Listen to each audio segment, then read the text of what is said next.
coming off an outstanding start against North Attleboro. Absolutely. That was about it. Well, it was a very quiet game. Although there is an unusual left field barrier out there. If you reach the left field fence At Community Field, it's a ground rule double. And there were several of those. Jeremy, last year, Jeremy O'Hara was 3-0. He's a UMass Boston commit. He had a 0.55 ERA, 30 strikeouts in 25 and a third inning. He's also very effective at the plate. This year, Jeremy O'Hara, 2-2, and in 26 innings pitched, he struck out 30, walked 9 with a 2.15. He's pretty good. ERA. I'll get you guys changes when they come in. Thank you very much. That's our home plate umpire, Rob Massey. He went to Tolman High School. I asked him where he played high school sports. He said, I didn't. I've been umpiring since I was 13 years old. Yeah. You don't get paid to play, you get paid to ump. For pitching for Franklin today, the outstanding DJ Silverstein. DJ is a senior, 3-1 on the season. In 24 2/3 innings, he struck out 30, walked just 9, a 3.69 ERA. Watch out for Franklin's leadoff hitter, Jack Sullivan. I was wrong during basketball season when I said he was Sullivan's brother. He's not. Lower that. Yep. But he's the leadoff hitter. Last year, the Babson commit, Jack Sullivan, hit .358, 29 hits from the leadoff spot, 7 doubles, 2 triples, 13 runs. He knocked in 17 runs scored. He walked 14 times. How's that for a leadoff hitter? And he stole 8 bases and is also one of the top defensive shortstops in the Hawks. Other than that, He plays baseball like the other Sullivan. he plays basketball pretty darn well himself. But yeah, Franklin is going to send up Jack Sullivan first, the senior shortstop, followed by Sean Krizak, the senior center fielder. Patrick Luizzi is the sophomore DH, hitting third. Devin is for the cleanup hitter, number 28, Ethan Edmonds, a freshman, hitting .364, 6 base hits, 2 doubles, 3 home runs, 21 runs knocked in, 6 runs scored. He's walked 5 times. You mentioned he's a freshman. Hitting number 5 is Cam Lambert, a sophomore left fielder, so pretty young Franklin team this year. The third baseman hitting 6th is Drake McAlpine, a senior. Hitting 7th is the outstanding catcher Joey Gogan.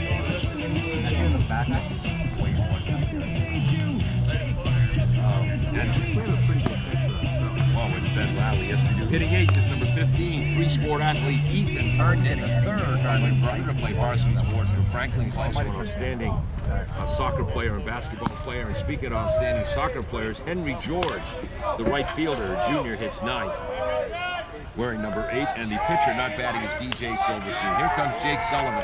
Attleboro's defense. Ben Lally is catching, Jeremy O'Hara pitching, Tatum Cambridge at 3rd, Josh Viveros at short, and Wes Butler at 2nd. Breaking ball, that's hit deep to left center field. On the run, diving, can't make the catch, and this is going to be a lead-off double for Jack Sullivan. There goes the no-hitter. Great effort by Landry. It was. He get his glove on, and it looks like he might have. He might have. It's a long way. But that's a double to center field. First hit for Franklin. And again, it's about 340 feet down the line to the fence. Being the lefty, the ball is curving away from the center field. It's about 3 miles to the center field fence. Here's Sean Krizak, the big right-handed batter. Krizak leads Franklin in hitting this year, 429. Squares to bunt, fouls that off, 0-1. Krizak, 10 singles, 4 doubles, a home run, 11 runs knocked in, 12 scored, 3 stolen bases. Thanks to Coach Zach Brown to get the signals. And get the Zach, the son of former UMass football coach Don Brown, UC defensive coordinator. O'Hara checking. Yeah, that's fouled back. Count is 0-2. There's another bump. Outfield for Attleboro, Rosa in left, Landry in center field, and Taliaferro in right. I guess he's the son. and 2. Is it back channel? Is my back channel on? I don't know. This thing? Test 1, 2. Test 1, 2. There we go. Fouled off. Count remains 0 and 2. No score. Top of the first. It should be good.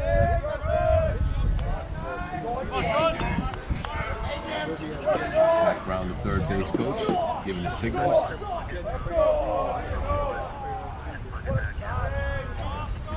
And the head coach in 2014, just missing 1 ball and 2 strikes.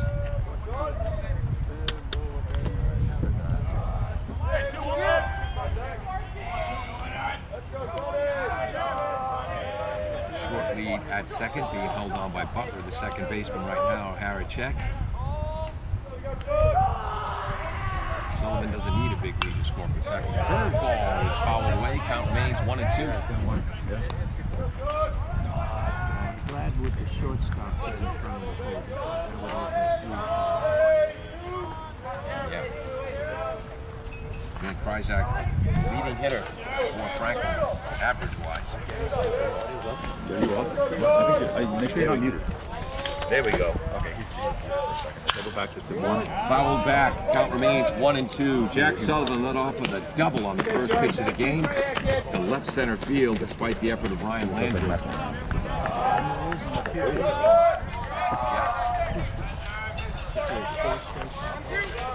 So Sullivan in scoring position. With Sean Kryzak up hitting 49 on the year.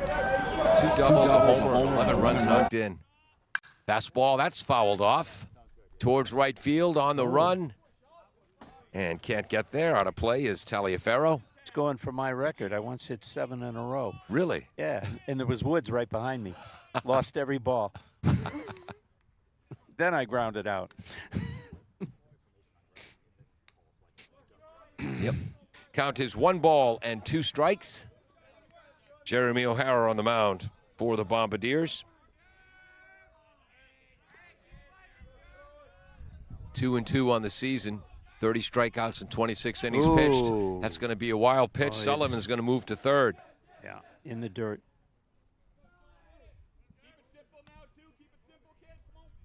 Franklin with new navy blue tops with the sky blue script lettering Franklin and numbers. Great looking uniform. Attleboro in the classic all white uniforms. So the infield is in now. Yeah. They don't want to sacrifice a run at all. 1 ball, 2 strike, no score, top of the first.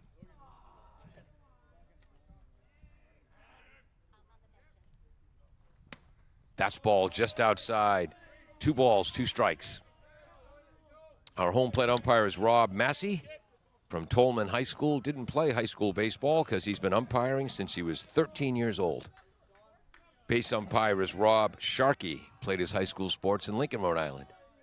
O'Hara, the righty, winds. There's a shot into left field for an RBI single. 1-0 Franklin. 2 batters, 2 hits, 1 run.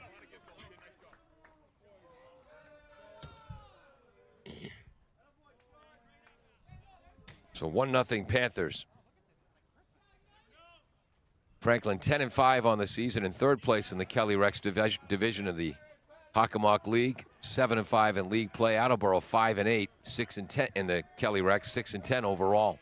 So here's our DH. What do we know about Patrick this? Luisi is hitting 3. Just misses inside. Luisi's hitting .368.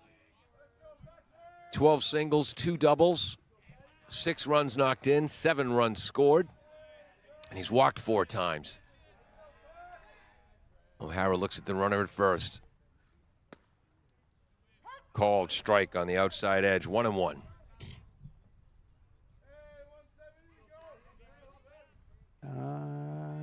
They're not expecting him to pull the ball straight away. They're playing. Short lead up. That's going to be high. 2 balls and 1 strike. Runners going. Stolen base for Kryzak. And that's his 4th stolen base of the year. So a runner in scoring position again. 1-0, nobody out. Franklin, top of the first.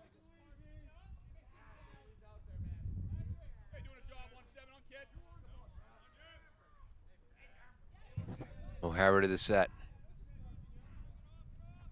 Fouled off. 1 ball, 2 strikes.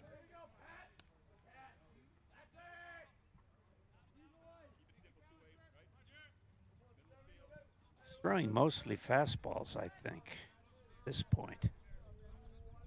Wind blowing out to left.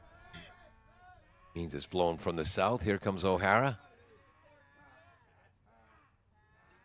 And timeout called by Luisi, who got a little tired of waiting for the delivery. Yeah, well, not sure what that was. O'Hara wears number 19. Wonder if he knows that was Fred Lynn's number. Wonder if he knows who Fred Lynn is. Stopped by Landry. Runner's going to third. There's the throw, but he's in time. And we're going to call that a wild pitch. So 1-0 Franklin now with a runner on third base and a 2-2 count on the number 3 batter, Patrick Luisi. This is where you need a strikeout. Patrick, just a sophomore. 3 sophomores and a freshman in the starting lineup for Coach Zach Brown, who's coaching third base.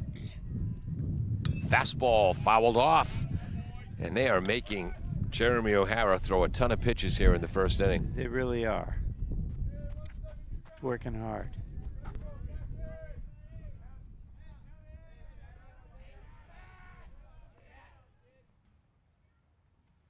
Fastball popped up to the left side. Tatum Cambridge going back. Shortstop going back. Can't make the catch. Ooh. Not going to call that an error, though. No, that was not a routine play. Not at all. Viveros couldn't quite get there.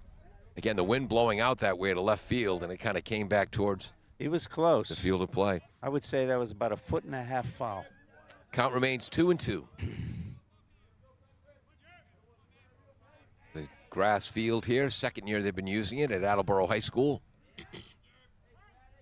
There's a high fence in right field, a high mesh fence, about 20, 25 feet high, that is in play.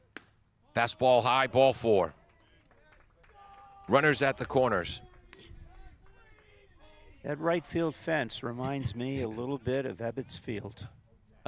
They had a high screen, too, there. Ask your grandparents, kids, about Ebbets Field, home of the Brooklyn Dodgers. I am dating myself.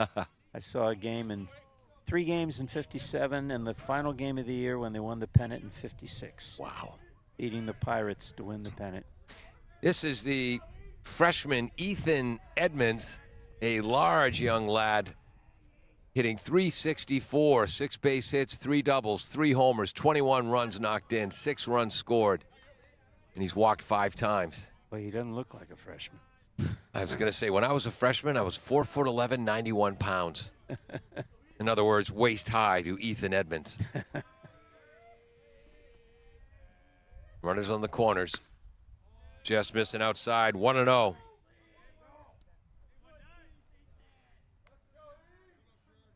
Jeremy Edmonds beat North Attleboro recently, 5-0 shutout. Complete game. And then Miles Murray had a complete game, 3-0 shutout win over Milford. Catches the outside edge, 1-1. Miles was very sharp against Milford. That was a 2-hit complete game for Miles Murray. Retired the side in order in the 1st, 5th, and 7th. Didn't issue a walk, had 8 strikeouts in 7 innings. Again, allowed just 2 hits. Slow pace here in the 1st inning. 1-2. I don't know the pitch count. Kevin keeps track of a pitch count. I don't, so we lost track of that. Struck him out. Struck him out. Yep. Here's the first out of the inning on a swing and a miss. We'll try to talk to the Franklin or Attleboro dugout and get the pitch count after this half inning.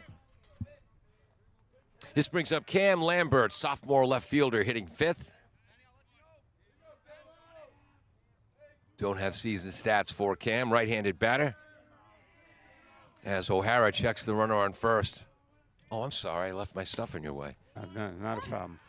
They presented you with an Attleboro sweatshirt? I just got my sweatshirt. For being a super fan. Yeah, well. Call strike 1 to Cam Lambert. Ty heads to every game, home and away. Oh, well, that's a slight exaggeration. I try to.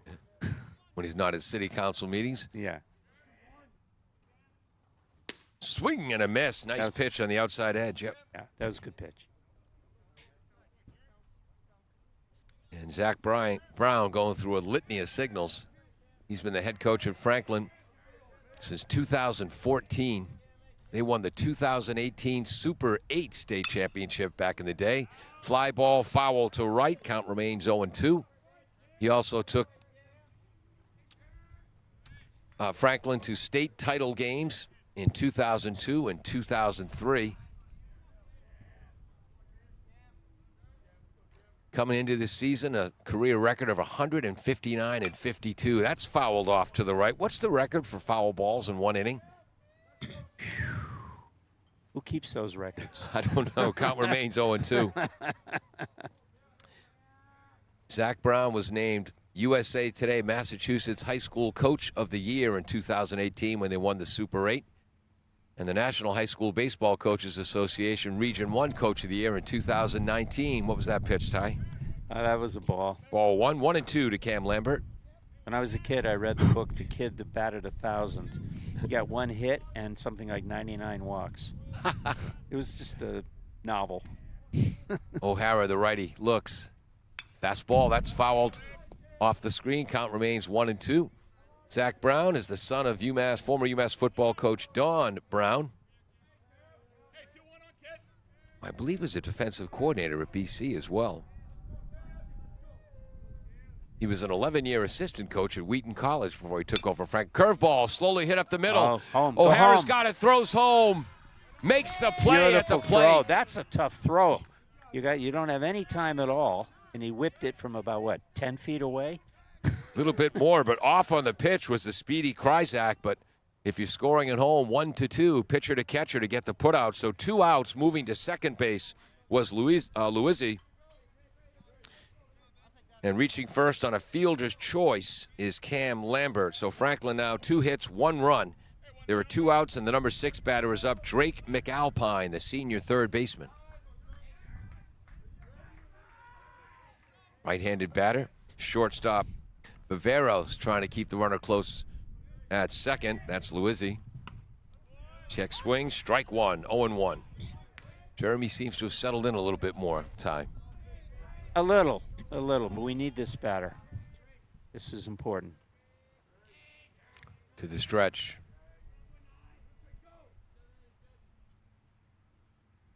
Fastball. Nice fast. That's his best fastball yet. 0-2.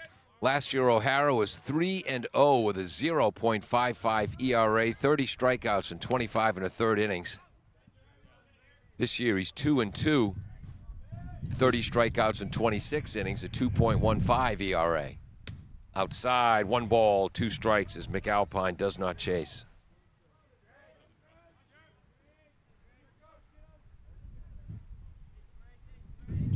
I feel a curve coming. Let's see.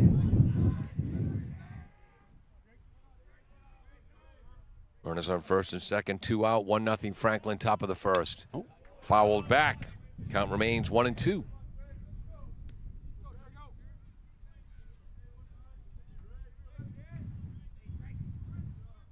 Beautiful breezy day here in Attleboro, which is also blowing the pollen out of the trees and wreaking havoc with my sinuses. Oh. Swing and a miss and a pitch up good top. Pitch. So O'Hara comes back, and what could have been a disaster for the Bombardiers, they allow 1 run on 2 hits, no errors, 2 runners left on base. The run was earned, and we'll be back 1-0 Franklin as we head to the bottom of the first. Thank you to D&M Pizza for sponsoring programming on WARA. 3 generations of the Stathakis family has been proudly serving the Attleboro community. Pizza, subs, and traditional pasta dishes using fresh ingredients since 1985. Whether you need a single meal or catering for your event, D&M has options for you. They are open Monday through Friday from 11 to 9 p.m. and Saturdays and Sundays, noon to 9 p.m. Located at 290 County Street, you can contact them at 508-226-2355.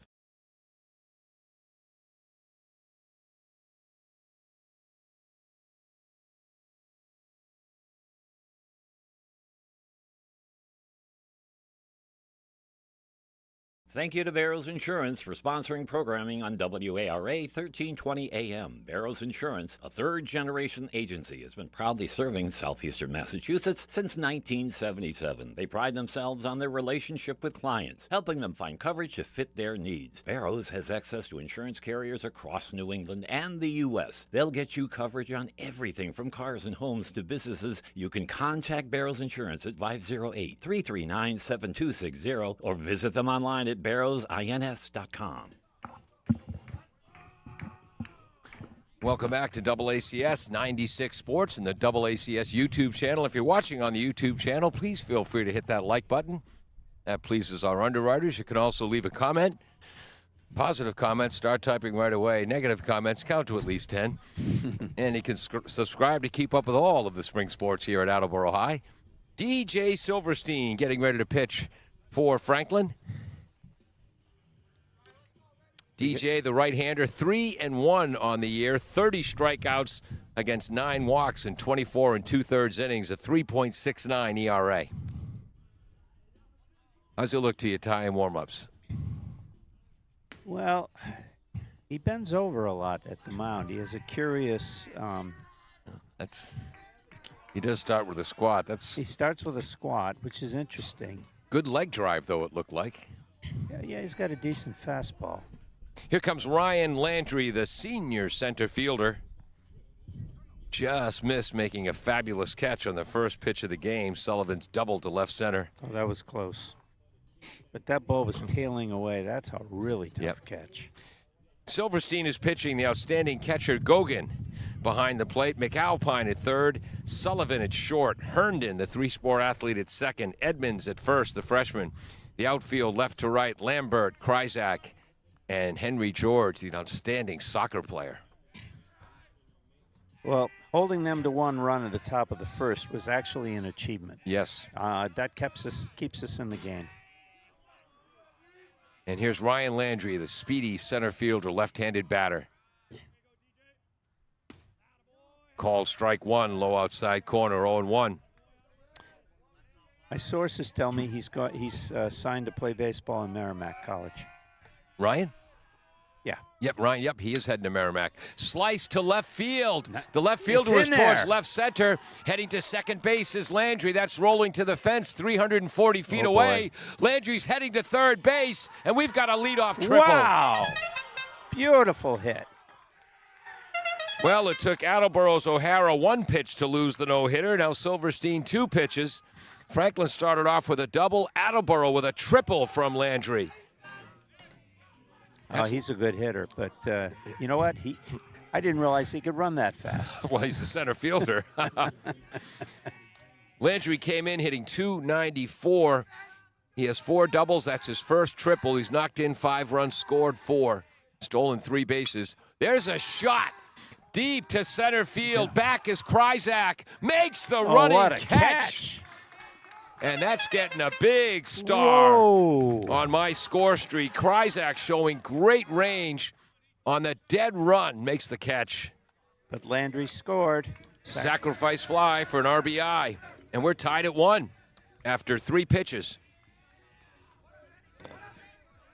That was Ben Lally, the junior catcher, also an outstanding hoopster. He was the first guard off the bench, shot 48% from three-point range in the basketball season. He's a deadly shooter from 3 points. Ball 1 to Austin Taliaferro, the junior right fielder. Taliaferro hitting .316, 11 singles, a double. 3 runs knocked in, 3 scored. 2-0? 2-0. So 1 out. Dugout's waking up over there in Attleboro's side. Low, 3-0 from DJ Silverstein, the Franklin righty. 3-1 on the year.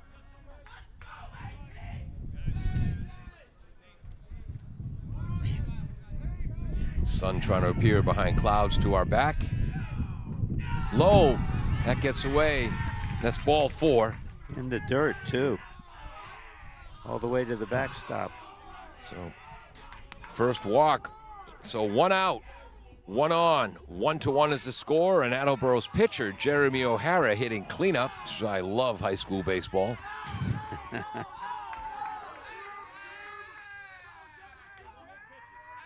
O'Hara's shown some good power this year. Ball one low. Taliaferro again. 7 stolen bases.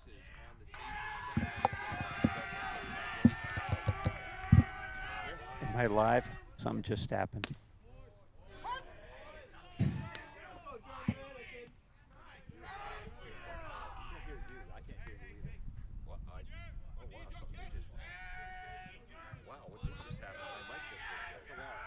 There we go. Okay, I Got hear it. it now. Here Runner it goes. is going. Whoa! Sliding. Safe. Boy, that was close. The throw was a little high, and so he had to bring the glove down, and he slid under the glove.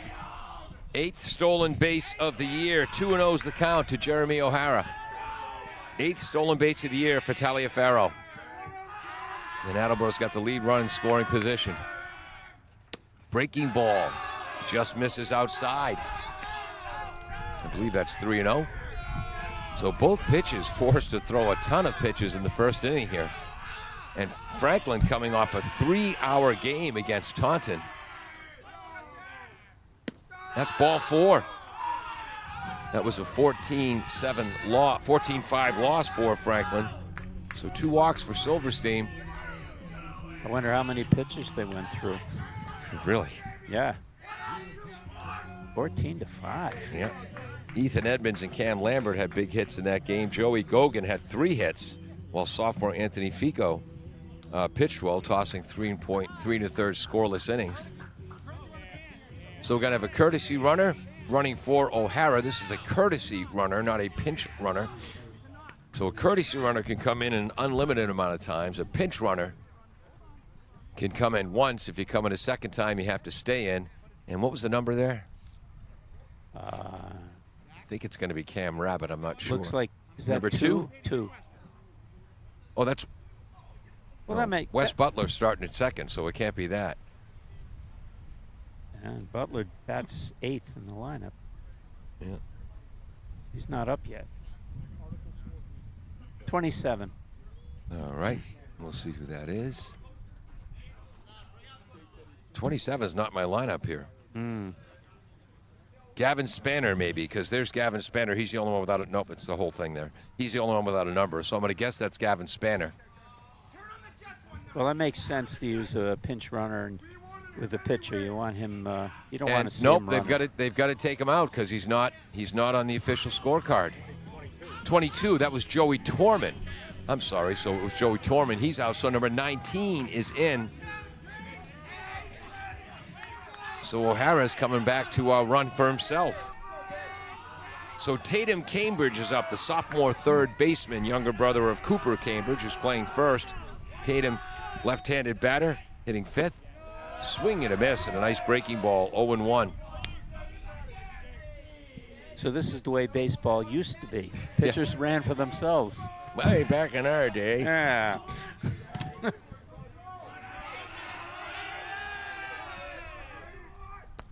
Low. Whoa. Ball gets away. Runners advance. So it's 1 ball, 1 strike. I think we're going to call that a wild pitch. It was in the dirt, right? It was in the dirt. So both runners advance. 1 ball, 1 strike. 2nd and 3rd. Ooh. Blasted to left center field. Back That's is Lambert. going. That's over his head. 1 run will score. 2 runs will score. A 2 RBI double for the sophomore. Wow, what a hit. Tatum Cambridge. Tell us about it, Ty. It curved away from the center fielder. It was dead between the left and center fielder. You got a left-handed batter hitting this, so the ball curves away from the guy who had the best shot at it. It's beautiful if you can hit to the opposite field. 3-1 Attleboro in the bottom of the first. And here comes Coach Zach Brown. That's the best hit I've seen Tatum get all year. And he's a decent hitter. And Zach Brown, bad news for Zach, wears number 34, which is my number in football for the Westboro Rangers. And he moves the infielders away and wants to talk to his pitcher alone with the catcher Gogan there. You have one out, and the only out was a deep fly ball. Yeah. So 3 runs are in. Attleboro with 3 runs on 2 hits, 2 walks. So a sacrifice fly by Ben Lally and Tatum Cambridge. Now you got with the a 2 RBI blast. You got the top hitter in our team coming up. Batting average. Viveros 382.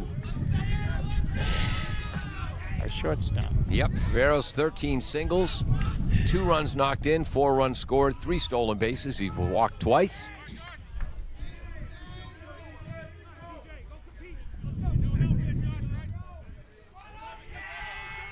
Attleboro's head coach Steve Dunley in the third base box. We'll tell you about him in a second.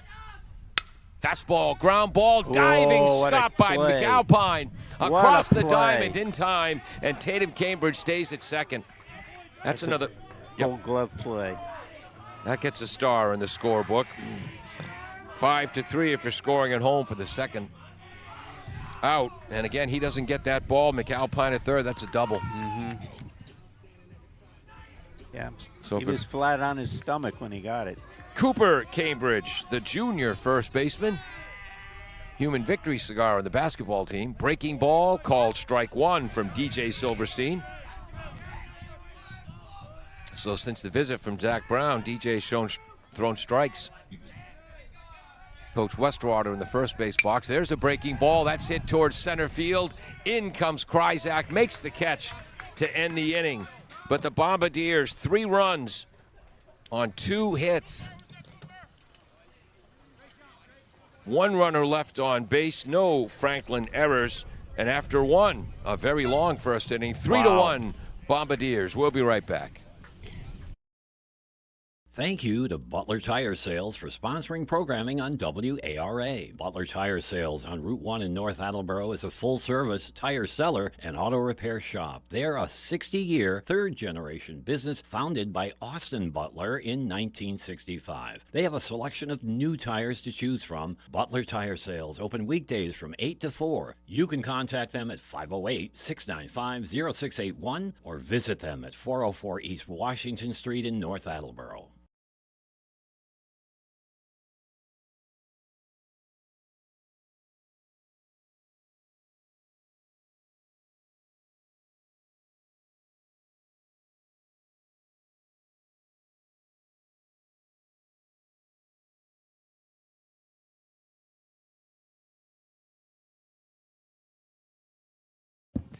Welcome back to AACS 96 Sports and the AACS YouTube channel. I'm Paul Healy along with Ty Waterman, Attleboro City Council, a lifelong social worker, baseball historian. What's the name of your book on the 1918 Red Sox? The year the Red Sox won the series, and the 1916 book is 100 pages written. The year of Babe's golden left arm. Wow. That's about the 2016 champions, right? Yeah, nobody's written a book about it. Wow. You can get those on Amazon. Ben Lally fires the ball down. Franklin will send their 7, 8, 9 batters up. Joey Gogan, the junior catcher. Ethan Herndon, the sophomore second baseman, 3-sport athlete. And Henry George, the right fielder. Franklin, 1 run on 2 hits with 2 runners left on in the top of the first. 3:52. It's now 4:29. So that first inning took more than a half hour to play. And again, Franklin coming off a 3-hour game against Taunton. Here's number 22, left-handed batter Joey Gogan, the catcher.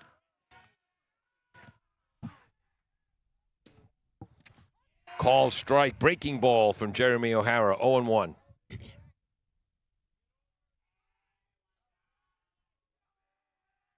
And again, Attleboro doesn't use any electronics or stuff. The catcher calls the pitches. And the pitcher fires, fouled off, 0-2. That's refreshing to me. Yeah. Really. Yeah. Catcher actually calls the pitches. And I know with so many teams at every level now, the pitchers are called from the bench, but that's fouled off. Count remains 0-2. I like to see the players making decisions. I really do, too. Sports are invented for players, not coaches. Which is no criticism of Zach Brown, because, again, it's 2026. That's the way the game is played today. Ball high, 1-2.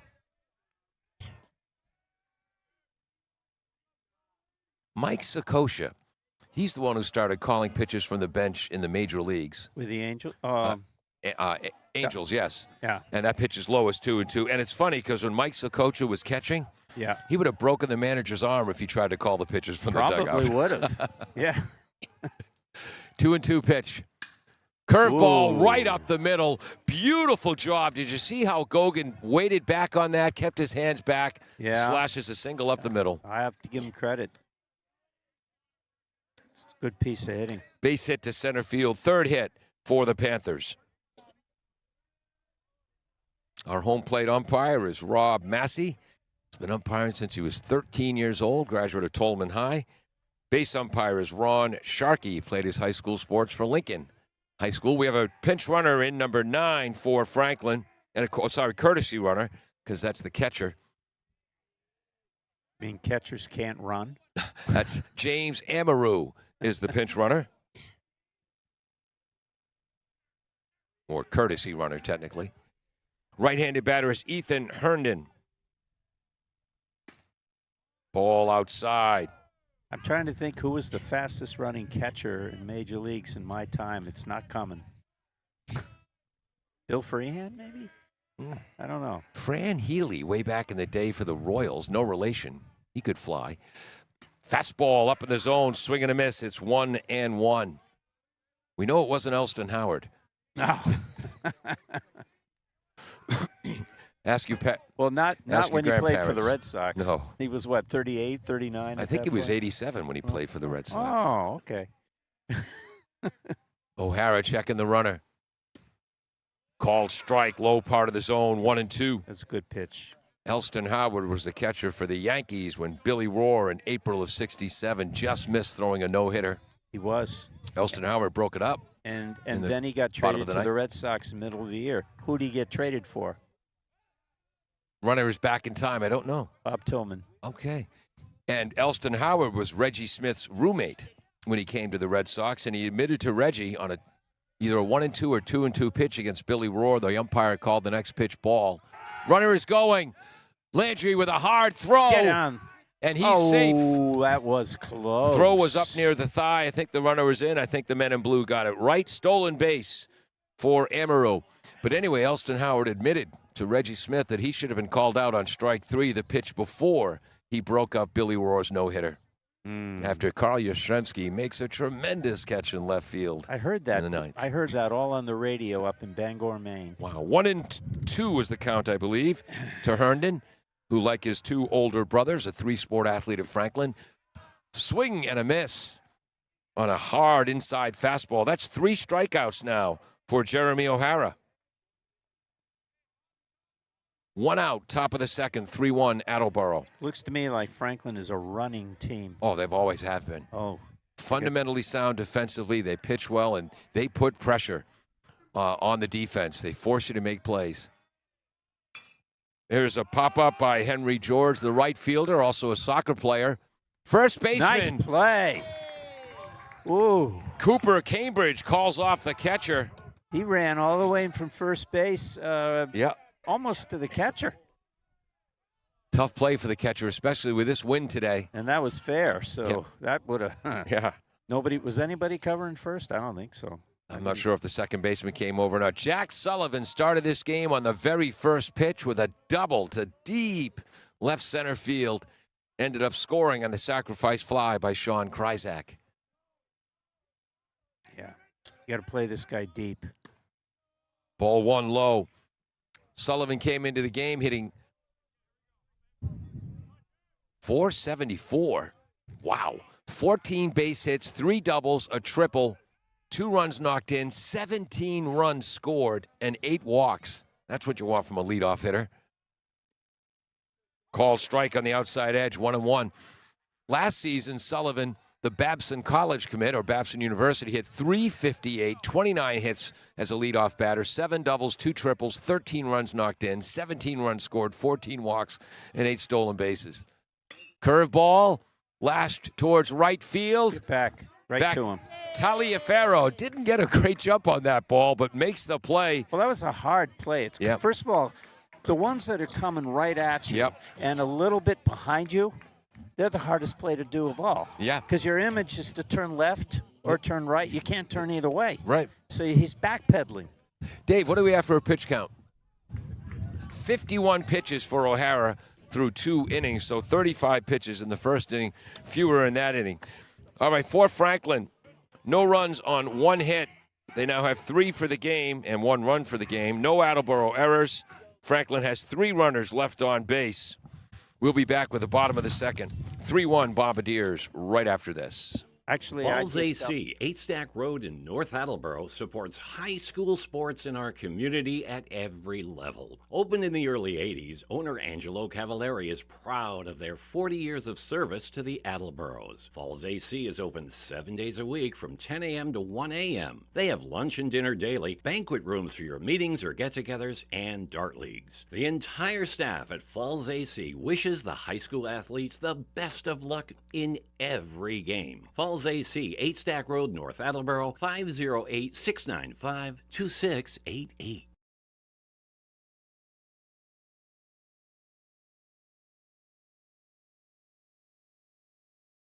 Welcome back to AACS 96 Sports. Paul Healy along with Ty Waterman. Dave Angel set up our backstop camera, running our graphics. Jim Jones is the engineer in charge. We head to the bottom of the second. Number 8 batter for Attleboro to face DJ Silverstein. DJ is 3-1 in the season through 17 pitches in the first inning, where Attleboro scored 3 runs. So the Bombardiers are swinging early in the count a lot. Whoops, sorry. Here you go. Here it is. Wes Butler has really grown this year. Grounds it right to the middle. Right to Butler to Silverman. Underhands it to Edmonds at first. 1-3 for scoring at home. 1 pitch, 1 out. Butler came in hitting .357. 6 hits, base hits, 4 doubles, an RBI, and 5 runs scored. Very intelligent player. Huh? Very intelligent player. Yeah. Yeah, okay. I'll ignore that. Left-handed batter Dylan Ross. Nobody ever said that about me. Looks at ball 1 outside from DJ Silverstein. That ball slid away from the batter. Tail on that. I don't know if you want to call it a screwball or a reverse fade. Low in the zone, lofted, foul territory. Left field's dashing after it. Slide. Can't quite make the catch. Was Lambert. Again, we're not calling that an error because that was far from a routine play. He touched it, but he kept running and it didn't stick in his glove. 1 ball, 1 strike. I think it hit the heel of the glove a little bit. Maybe. Great effort by Lambert. But another life for Ben Lally, who had a sacrifice fly in the first pitch he saw. Where did that ball go, that sacrifice fly? Lally to left field, okay. Left field, yeah. Oh, this is Dylan Ross up, I'm sorry. Swing and a miss, 1 ball, 2 strikes for Dylan Ross. Dylan, the junior left fielder. Sorry, Lally will be up later this inning.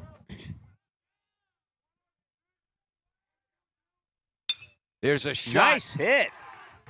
Into center field for a base hit. Kryzak's on it. Bombardiers' 3rd hit of the game. And with 1 out, they have a runner on. Yeah, it's just a nice little line drive. Second baseman couldn't get there. Good job. But Ross didn't try to do too much with that. No, he didn't. He just met the ball and let it fly. Here's Ryan Landry on the 2nd pitch of the game. Hit a triple down the left field line. A bomb. Looks at ball 1 low. Ryan hitting .294 or higher than that now. He's got 4 doubles, knocked in 5 runs, scored 4, stolen 3 bases. Runner is back to first. Dylan Ross in plenty of time. That hit, he allowed the pitcher to supply the power. Yep. That triple to left field. 3-1 Attleboro. Short right field. There's a Dumped Texas leaguer. And Ryan Landry is 2 for 2. Beautiful. Funny game, baseball. You can hit a line shot into a double play or a seeing eye single like that. I wish you could hear our dugout right now. They're pretty excited, the Attleboro dugout.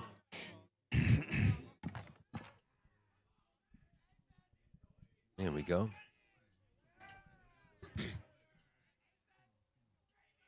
Got the field mic a little louder now. Here comes Ben Lally, and it's Ben who swung at the first pitch he saw for a sacrifice fly to left field to drive in Attleboro's first run. He looks at ball one low from DJ Silverstein. Lally's hitting .325, 9 singles, 4 doubles, 7 runs knocked in, 3 runs scored, leads the club with 8 stolen bases. Or actually, he's tied with Talaferro now. Just missing inside, 2-0 to Ben Lally. And Franklin getting a picture ready behind us. Silverstein checks the runner. Called strike, 2-1. Good leg drive by DJ Silverstein, which is very healthy for the arm. Yeah. From the stretch, working quickly. Nice stop by Gogan to keep the runner at second. He looks like a good catcher. You know why he looks like a good catcher, Ty? Why? He's a good catcher. Ah, okay. I needed to know that. Yes. The good people at HockomockSports.com rate him as one of the best defensive catchers in the league. Called strike. 3 balls, 2 strikes to Ben Lally.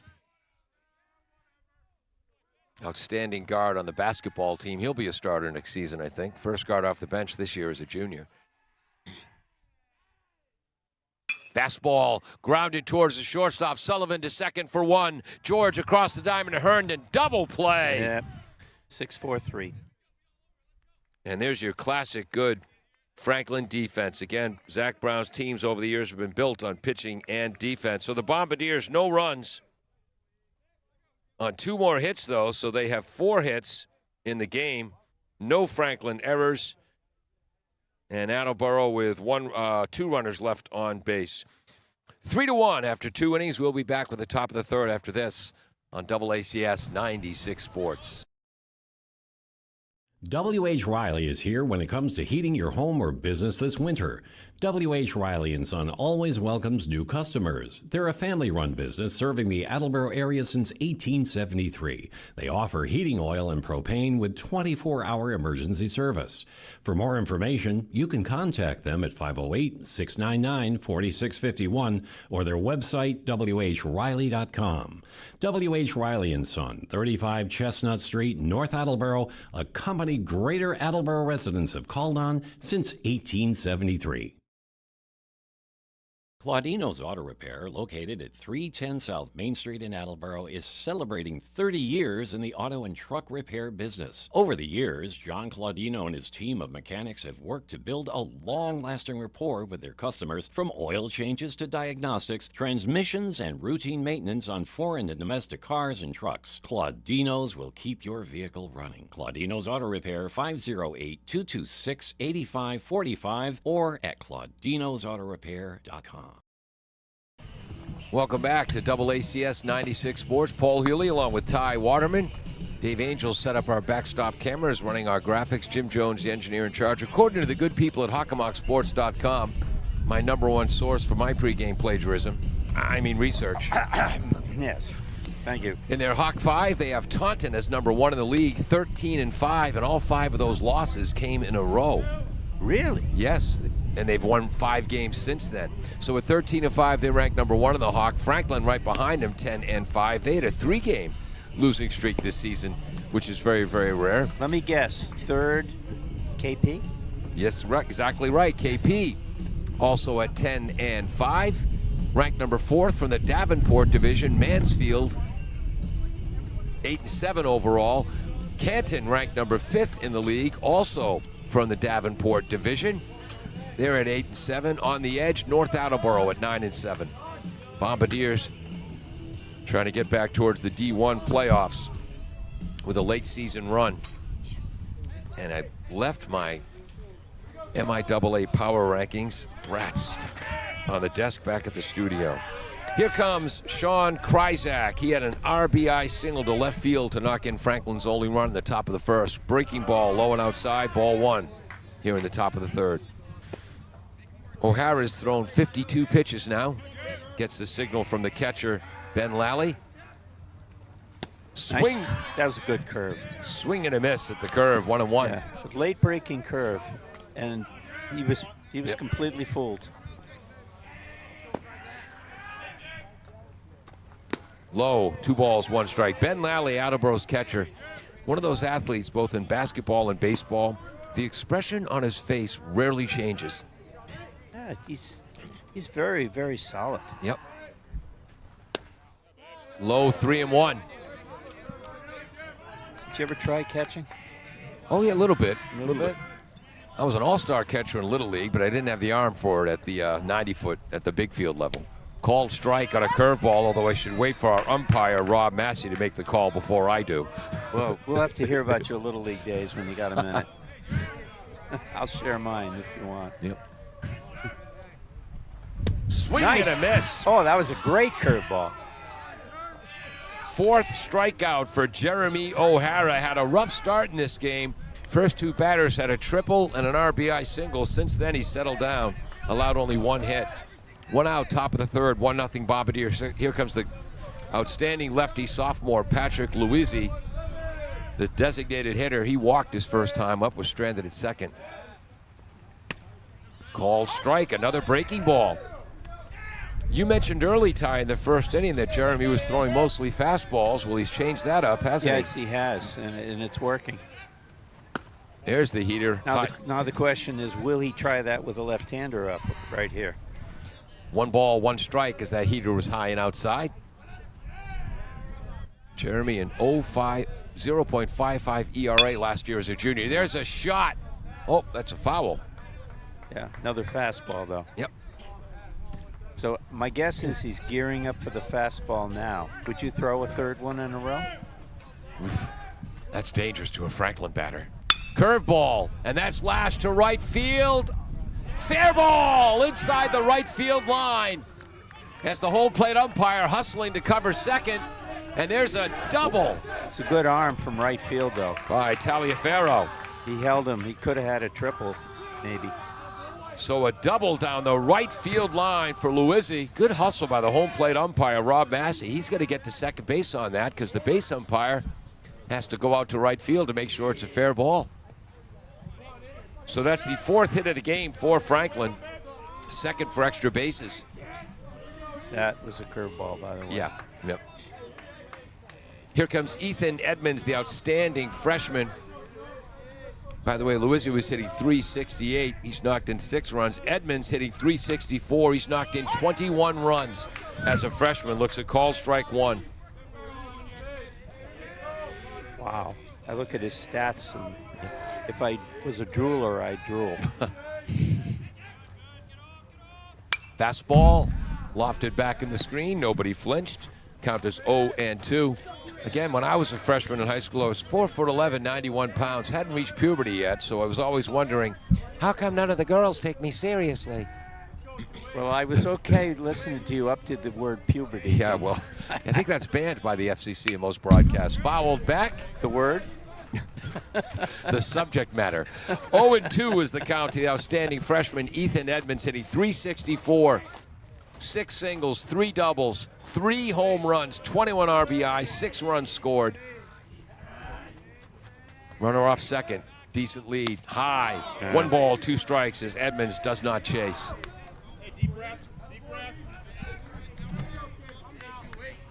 Jan Waterman went to the car to get Ty's water. It's almost water. Okay.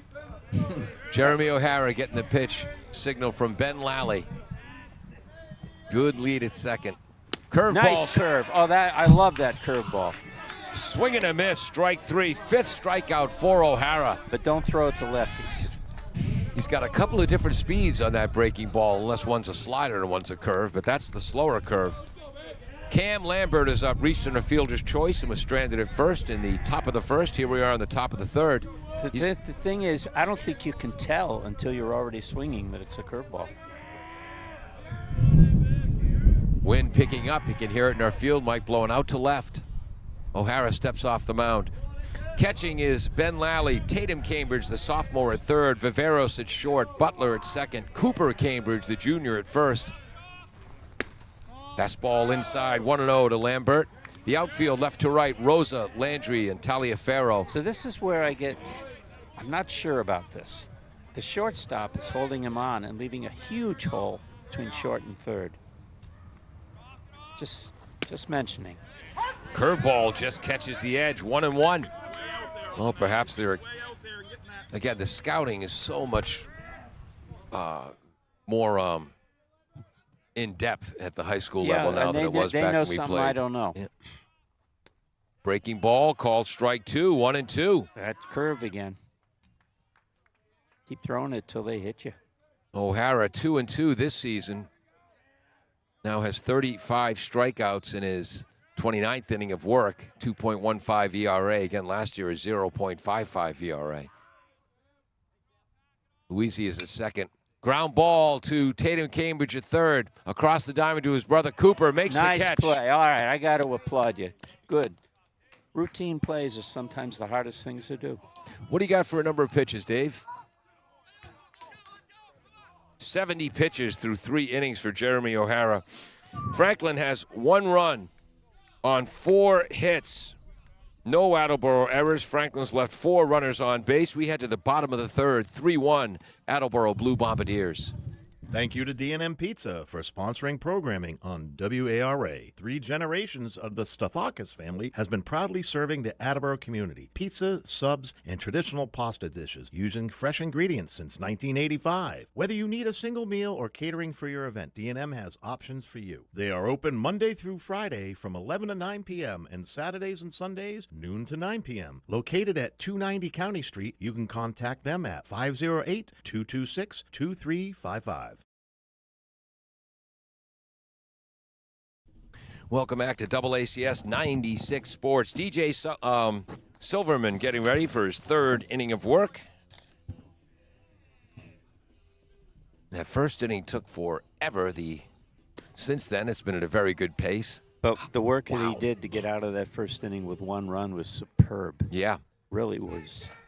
As Franklin Sullivan led off the game, first pitch with a double to center field. I'm talking about O'Hara in the first inning. Yeah, Kryzak followed with an RBI single to left field, then a walk, then a strikeout, fielder's choice, and a strikeout. Yep. And the play at the plate on that fielder's choice. Oh, that was a great one. O'Hara got Kryzak at the plate. Here comes Austin Taliaferro, the junior number 3 batter. He walked, stole a base, and scored in the bottom of the first. I'm going to give him a star for that play at home plate. Okay. DJ Silverstein. Ground ball, 2 hop. Ooh. Nice play by Herndon as that ball took a tough hop. It did. 4-3 if you're scoring at home. And again, while they were building Attleboro High School, and the first year after it was complete, they played on the Techno-Turf field. Yep. Over on Drummond Street, where you got a pure hop every time. That was a sneaky good play by Herndon. Yeah, he reacted. Pretty good hands for a soccer player. Here comes Jeremy O'Hara. He walked and scored in the bottom of the first. Also starting pitcher, hitting cleanup, ball 1 low. From DJ Silverstein. 3-1 on the season. Walked a couple, looking for his first strikeout today, and he came in with 30 strikeouts and 24 2/3 innings pitched. Is it 2-0? I believe it is. Yep. Took something off that. Lofted 8 miles high into short left field, and the left fielder, Lambert, makes the catch. 2 up, 2 down. Didn't reach the clouds.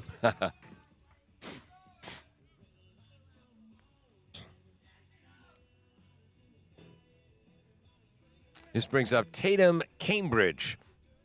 Had a 2 RBI double to left center field in the bottom of the first to give the Bombardiers a 3-1 lead. Left-handed hitting batter in the crouch against the pitcher DJ Silverstein in the crouch. First pitch swinging. Yep, up the middle. Base hit. Tatum Cambridge is 2 for 2. Nice swing. Inside out swing, right, Ty? Well, yeah, a little bit. Double and a single for Tatum Cambridge now. That's the Bombardiers' 5th hit of the game. Real pretty hit. I like that kind.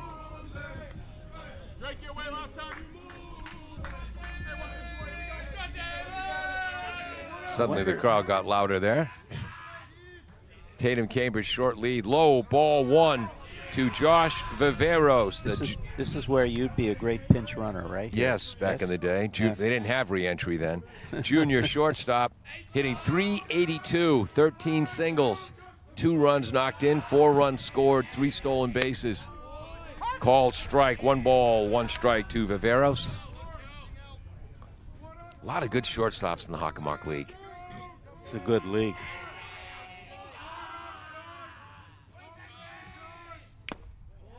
Foul tip. Gogan makes the catch. 1 and 2. Did we mention he was a really good receiver?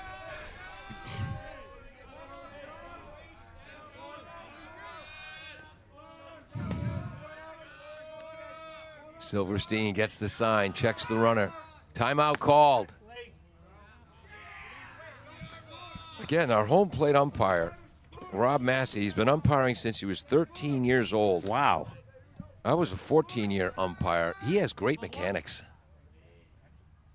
I guess there's a timeout. So describe what great mechanics means for an ump. Well, first of all, in that long hit down the right field line, the way without hesitation he went to cover second base because the base umpire had to go down the right field line to see if the ball was fair. Really? He makes sure you know the count.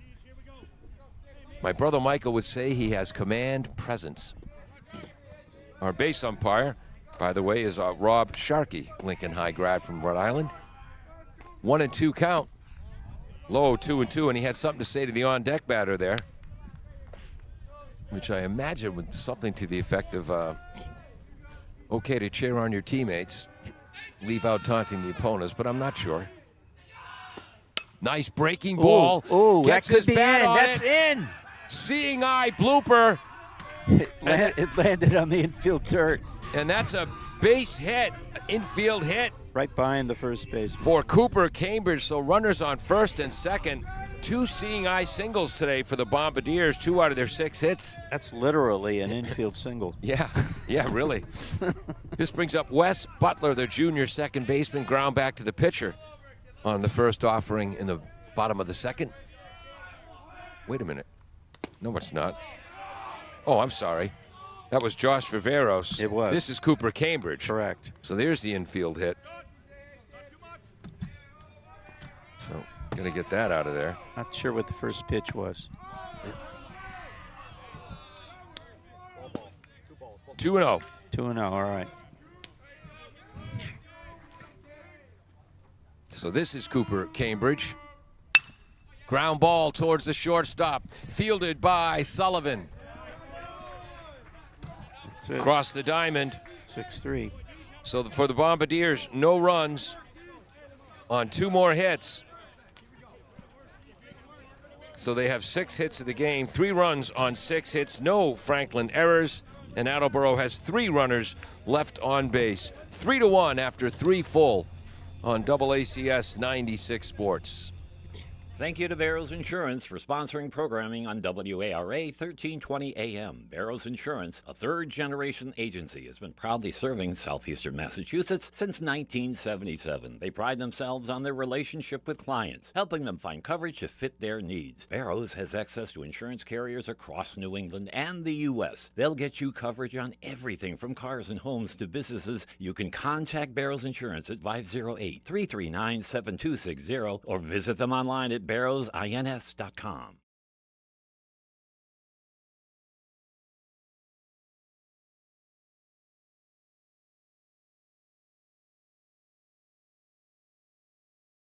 Welcome back to AACS 96 Sports. If you're watching on the AACS YouTube channel, our underwriters would appreciate it if you'd hit that like button. You can also leave a comment.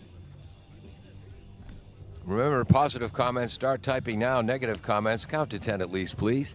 And subscribe to keep up with all of our Blue Bombardier spring sports.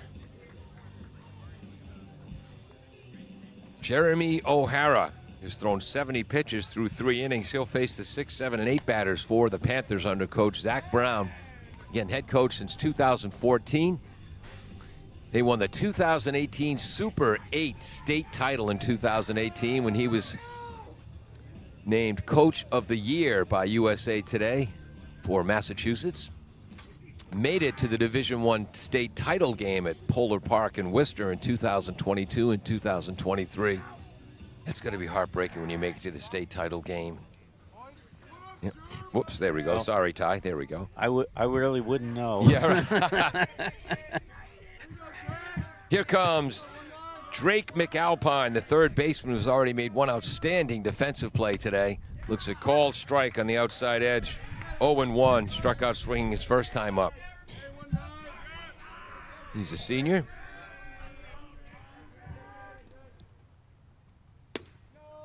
Called strike 2. Wow. I wasn't sure if that was going to be a strike or not. Zach Brown heading to the third base coaching box now. But you're right. He has a commanding performance, that umpire. Yep. Ball low. 1 ball, 2 strikes. Zach Brown was also the 2019 National High School Baseball Coaches Association Region 1 Coach of the Year. Son of former UMass football coach Don Brown. Curveball stays out, 2-2. So it's in his genes. Yeah. I was telling him before the game that in 72 and 73, my brother John was and remains the only sophomore in UMass history to be all-conference in football and baseball. That ball is fouled off into the trees to our right. Count remains 2-2. I think football and baseball, it'd be unusual to have somebody do both sports. But then again, they only played soccer where I went. 2-2 to Drake McAlpin. O'Hara fires up in the zone. Good eye, 3-2. John was the 4th of the 7 Healy children from my mom and dad. Yeah. He's considered the greatest all-around athlete ever at Westboro. Ground ball back to the pitcher O'Hara. He'll go to first base, makes the catch. Play. Along with Mike Power, who went to BC. He's up there as well. I was the 6th kid. Poor mom was out of gas. I was a gritty hustler. Okay. That's all I'll say to that. Yeah. Okay. Joey Gogan is up. The outstanding catcher had a base hit to center field and stole a base in the top of the second. We're in the top of the 4th, 3-1 Attleboro. Left-handed hit batting Gogan. Looks at ball 1 high from Jeremy O'Hara.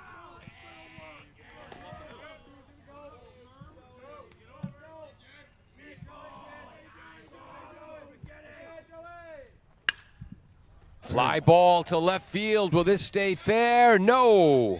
1 ball, 1 strike. Attleboro coached by Steve Dunley. Played his high school sports in Medfield High, where he was MVP of his Thanksgiving Day game his senior year. Yeah, Medfield. Went to Boston College, where one spring training he pitched against the Boston Red Sox. That's right. They used to play him. They still do. Once a year. They still do for a spring training game. His son Tyler is a freshman and having a good season for UMass Lowell. And baseball? Yeah. Oh. 1-1 pitch to Joey Gogan, the left-handed batting catcher. Curveball inside. Good job by Gogan as he almost took out one of the assistant coaches. Made a nice catch of that ball with his right armpit. Count is 1-2. I have the list here of the Franklin coaches. There's about 73 of them. We'll get to that in a second. Sounds like the Chicago Cubs.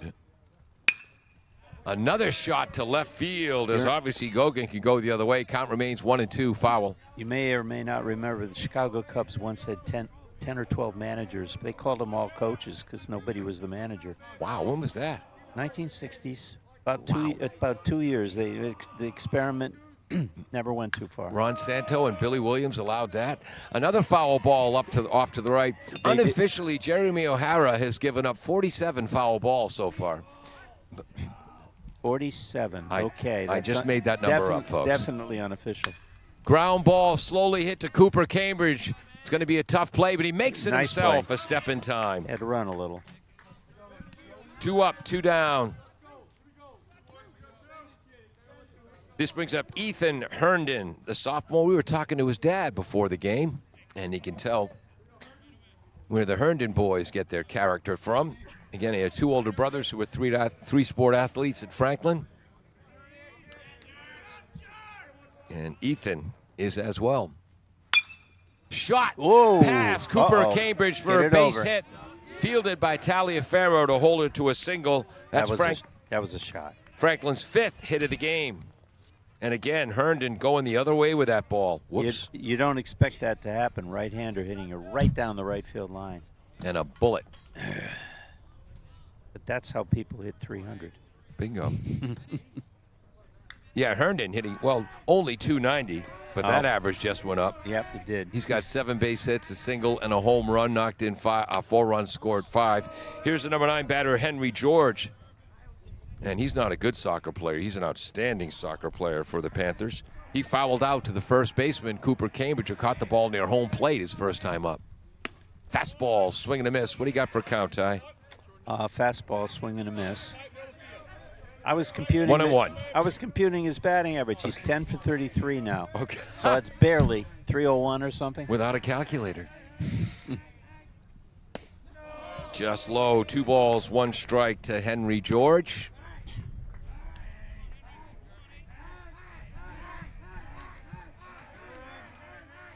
So 1, Jeremy O'Hara's done a really good job today. 2, Attleboro's going to have to rely on their bullpen at some point. He's throwing a ton of pitches. There's that outstanding curveball, 2-2. Yep, I took the words out of my mouth. Sorry. That's okay. I also like it. He kept it around the knees. I like that. Short lead at first for Herndon. Breaking ball, slowly hit towards Viveros. Tough play. Not in time. Not in Infield time. hit. 6 hits now for Franklin. Yeah, you couldn't do anything about that. And it's funny, you have line shots that can lead to an out, and then a slowly hit ball like that for an infield hit. Franklin with 6 hits. Coach Steve Dunley coming out to talk to Jeremy O'Hara. We'll take a quick break. Double ACS 96 Sports 3-1 Attleboro. Franklin threatening. Thank you to Butler Tire Sales for sponsoring programming on WARA. Butler Tire Sales on Route 1 in North Attleboro is a full-service tire seller and auto repair shop. They're a 60-year, third-generation business founded by Austin Butler in 1965. They have a selection of new tires to choose from. Butler Tire Sales open weekdays from 8 to 4. You can contact them at 508-695-0681 or visit them at 404 East Washington Street in North Attleboro. Welcome back. Steve Dunley heads back to the dugout as Jeremy O'Hara, who's thrown 89 pitches so far, gets ready to face the top of the order. Jack Sullivan hit a double to center field on the first pitch of the ball game and then flew out to right, or line shot to Attleboro in the second. This kid is a great hitter, in my opinion. Yep. Fastball called strike. I'm not sure you want to. You don't want to throw the curve unless you're going to put it on the outside corner. Sullivan hitting .474, 14 singles, 3 doubles, a triple. Well, now 4 doubles. 17 runs scored. Called strike, low in the zone, 0-2. Ooh, those were 2 good fastballs. Good in location. Yeah. Sullivan, well, we'll get to that in a second. O'Hara sets. 2 out, 2 on, 3-1 Attleboro, bottom of the top of the 4th. High. Last year, Sullivan, 358, 29 hits, 7 doubles, 3 triples, 13 runs knocked in, 17 runs scored, 14 walks, 8 stolen bases. That's why he's going to be playing baseball at Babson. Oh, and did we mention he's an outstanding shortstop? Fastball. That's called strike 3. Wow. What a big pitch that. You're going to look back in the game, and that was a big pitch. That's his 6th strikeout. Frankly, I give no credit to Jeremy O'Hara. I think all the credit's going to go to Steve Dunley, who obviously said the right thing on that mound visit. Uh-huh. Well, whatever they Kidding, said. Jeremy. Wow, so that's, 92, 93 pitches now for Jeremy through 4 innings. Franklin has 1 run on 6 hits. No Attleboro errors, no errors for either team. Franklin has left 6 runners on base. We head to the bottom of the 4th, 3-1 Bombardiers. Falls AC, 8 Stack Road in North Attleboro, supports high school sports in our community at every level. Opened in the early 80s, owner Angelo Cavallari is proud of their 40 years of service to the Attleboros. Falls AC is open 7 days a week from 10 a.m. to 1 a.m. They have lunch and dinner daily, banquet rooms for your meetings or get-togethers, and dart leagues. The entire staff at Falls AC wishes the high school athletes the best of luck in every game. Falls AC, 8 Stack Road, North Attleboro, 508-695-2688.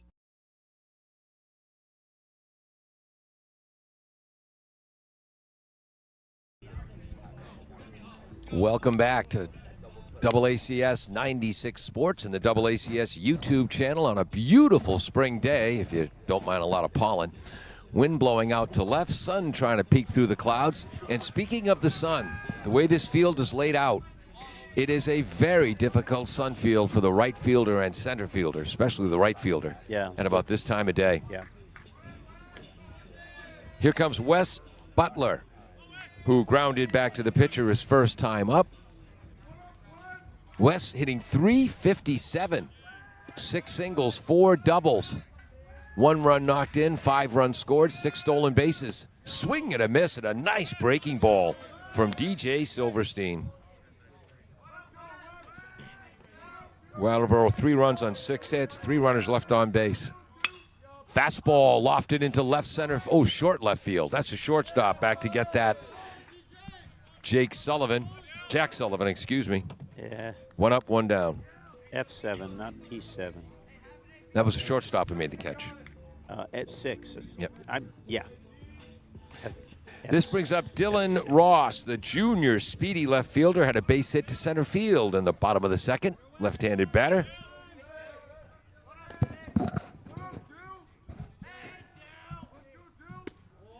See that late tail at the end of that pitch? Boy, that's a beautiful pitch. Called strike 1. Again, I don't know if that's a tail or if what you said earlier, if that's an old-fashioned screwball. What'd you call me? Hard ground ball to Herndon. Fields it. Fires to first base where Edmonds makes the catch. That's 2 outs and 3 pitches. He gets him hitting the ball. I don't think anybody's struck out. They haven't. Which is surprising for Attleboro because coming into this game, DJ Silverstein had 30 strikeouts and 24 2/3 innings of work. Here's Ryan Landry.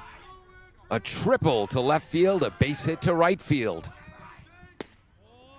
Called strike. Nice pitch. DJ's got the groove this inning. Heading to Merrimack College, I heard. Yep. Yeah. He's heading to Merrimack. Miles Murray heading to East Carolina.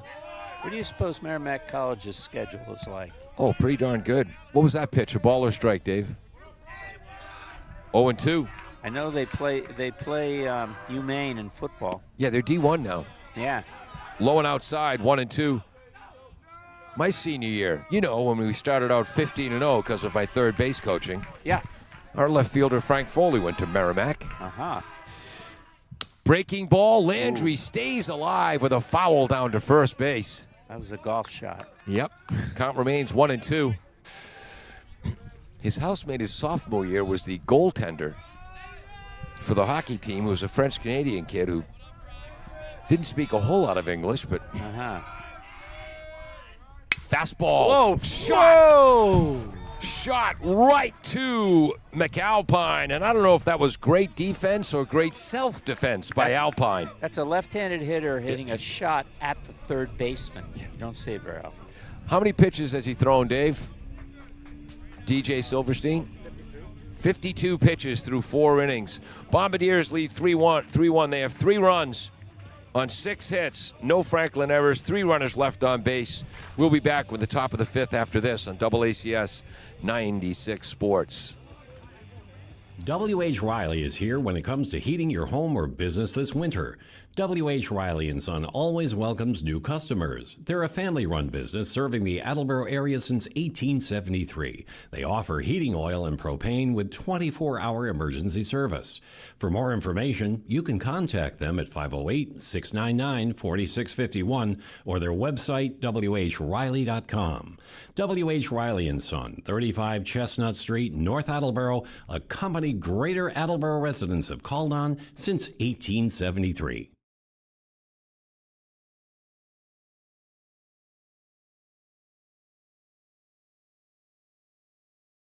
Welcome back. I think we have a new pitcher in, don't we? Number 18. We have a new pitcher for the Bombardiers. That's number 18, which is, Jake Westwater. Wow. And I don't have season stats for Jake.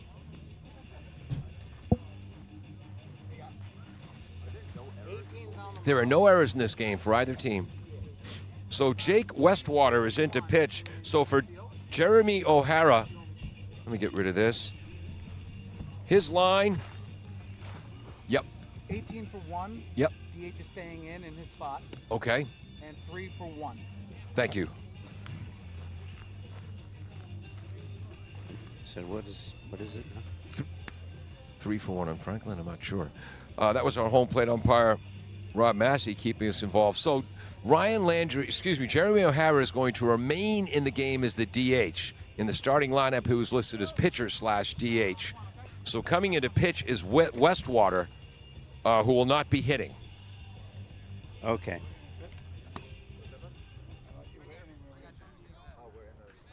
So for O'Hara, he allowed 1 run, which was amazing because it looked like Franklin was going to put a crooked number up in the first inning. 1 run on 6 hits, no errors behind him, left 6 runners on base. He struck out 6, did not walk a batter. And now Jake, I put that in the wrong side. Rats. Here's Jake Westwater. Yeah, well, 90 pitches is a full game. Yeah, so Jake Westwater, junior outstanding hockey goaltender. Unfortunately for Coach Gary Warren, played club hockey last winter. Big breaking ball for called strike 1. Whoops, this is the wrong side.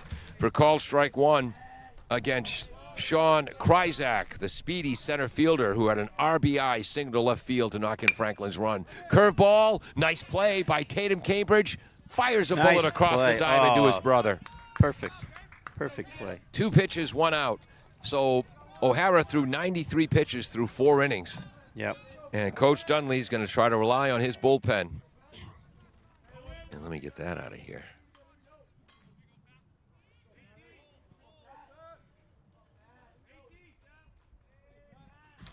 Sorry, folks. Playing with my scoreboard. I messed it up. Slow curveball outside. Ball 1 to Patrick Luizzi, the sophomore DH, who's walked and been stranded at second and had a double to right field and been stranded at second. Luizzi hitting .368, 12 singles, 2 doubles, 6 runs knocked in, 7 scored. 1-1 is the count. 2-1 is the count.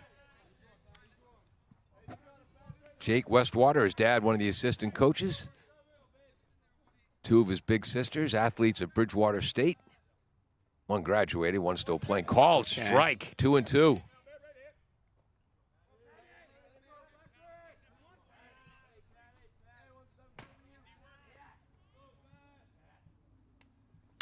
Curveball, fouled. Franklin first base coach is on that. Count remains 2-2. I was talking briefly to Coach Zach Brown before the game, and we were both thrilled that the multi-sport athlete is really making a comeback.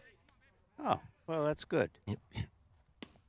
Curveball, called Nice strike 3, and the curve. batter knew it. Right on the inside corner. 2 outs.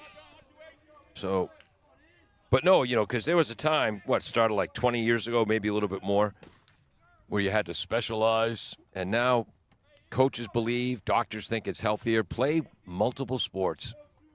You develop like multiple. Ben Lally just goes from one to another. Yeah. Without a break. Yeah, and it's so good that you see more of it nowadays.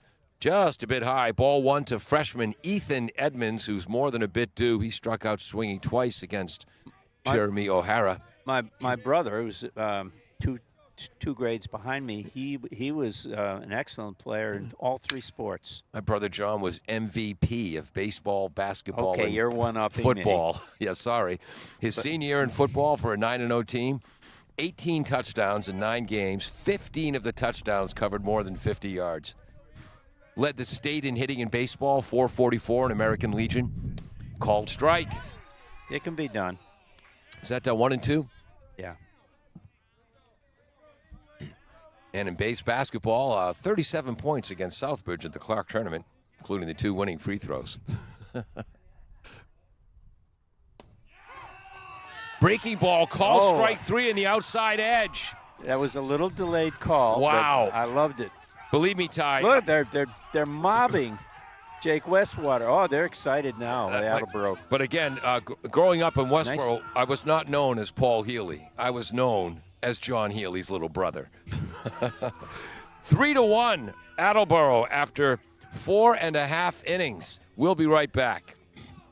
Claudino's Auto Repair, located at 310 South Main Street in Attleboro, is celebrating 30 years in the auto and truck repair business. Over the years, John Claudino and his team of mechanics have worked to build a long-lasting rapport with their customers, from oil changes to diagnostics, transmissions, and routine maintenance on foreign and domestic cars and trucks. Claudino's will keep your vehicle running. Claudino's Auto Repair, 508-226-8545, or at claudinosautorepair.com.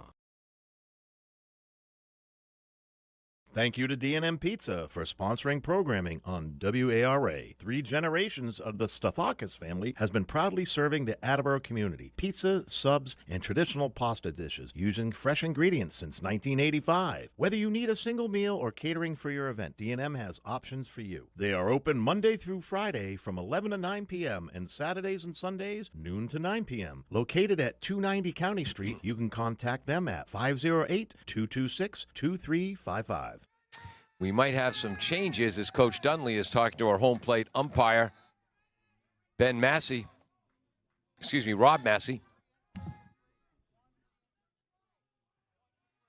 Thank you. What did he say? 1 re-entering for 3.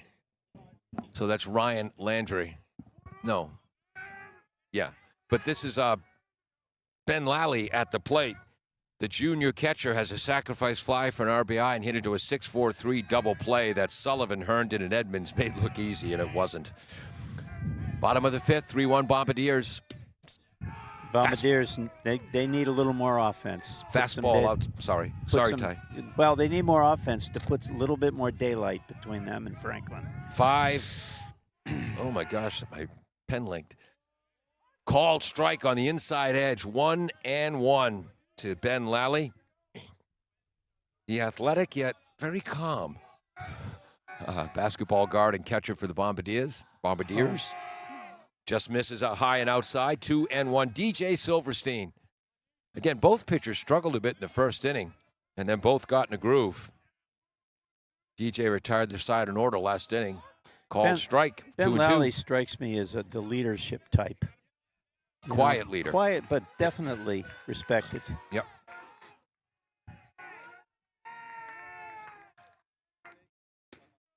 That's called strike 3. Ooh, outside corner. And that ooh is not disagreeing with the call. That's ooh impressed with the pitch, I assume. Yeah. All right. Yeah. 1 up, 1 down in the bottom of the 5th. 3-1 Attleboro. This brings up the number 3 hitter, Austin Taliaferro. Has walked, stolen a base, and scored in the bottom of the 1st, and then was robbed on an outstanding play by Herndon in the bottom of the 3rd, the second baseman. Curveball low, 1-0, and I'm going to put my jacket on after this half inning's over. Silverstein seems to be getting stronger. Swing and a miss at a pitch low in the zone, 1-1. Yeah, he only threw 52 pitches through the first 4 innings. So DJ's looking good. Just missed inside. I was waiting for the arm to go up. 2-1. DJ wanted that. Gets the signal from the outstanding receiver, Gogan. Shot foul past Coach Westwater. 2 balls, 2 strikes.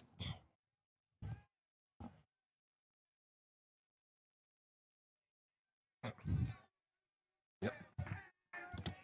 See if I can navigate putting my jacket on. Again, Silverstein pitchers out of the stretch, even when no one is on, pop up to the second baseman, Jack Sullivan, who makes the catch. Speaking of multi-sport athletes, starting guard on the basketball team. Let's see. 1, 2, 3, 4, 5, 6 straight retired now by Silverstein. And again, cleanup hitter is up. Jeremy O'Hara, the starting pitcher, who's now the DH, looks at called strike 1. He's walked and scored in the first and flown out to left.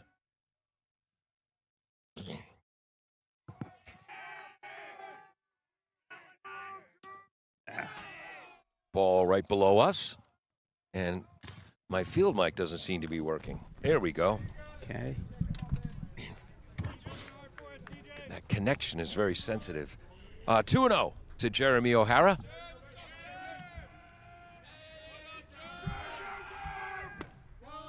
Ooh, he was looking. That was close. 3-0. That was close. Give you Franklin's defense in a second. Fastball, fouled back. Gogan at behind the plate. McAlpine at third base, who's already made one outstanding play.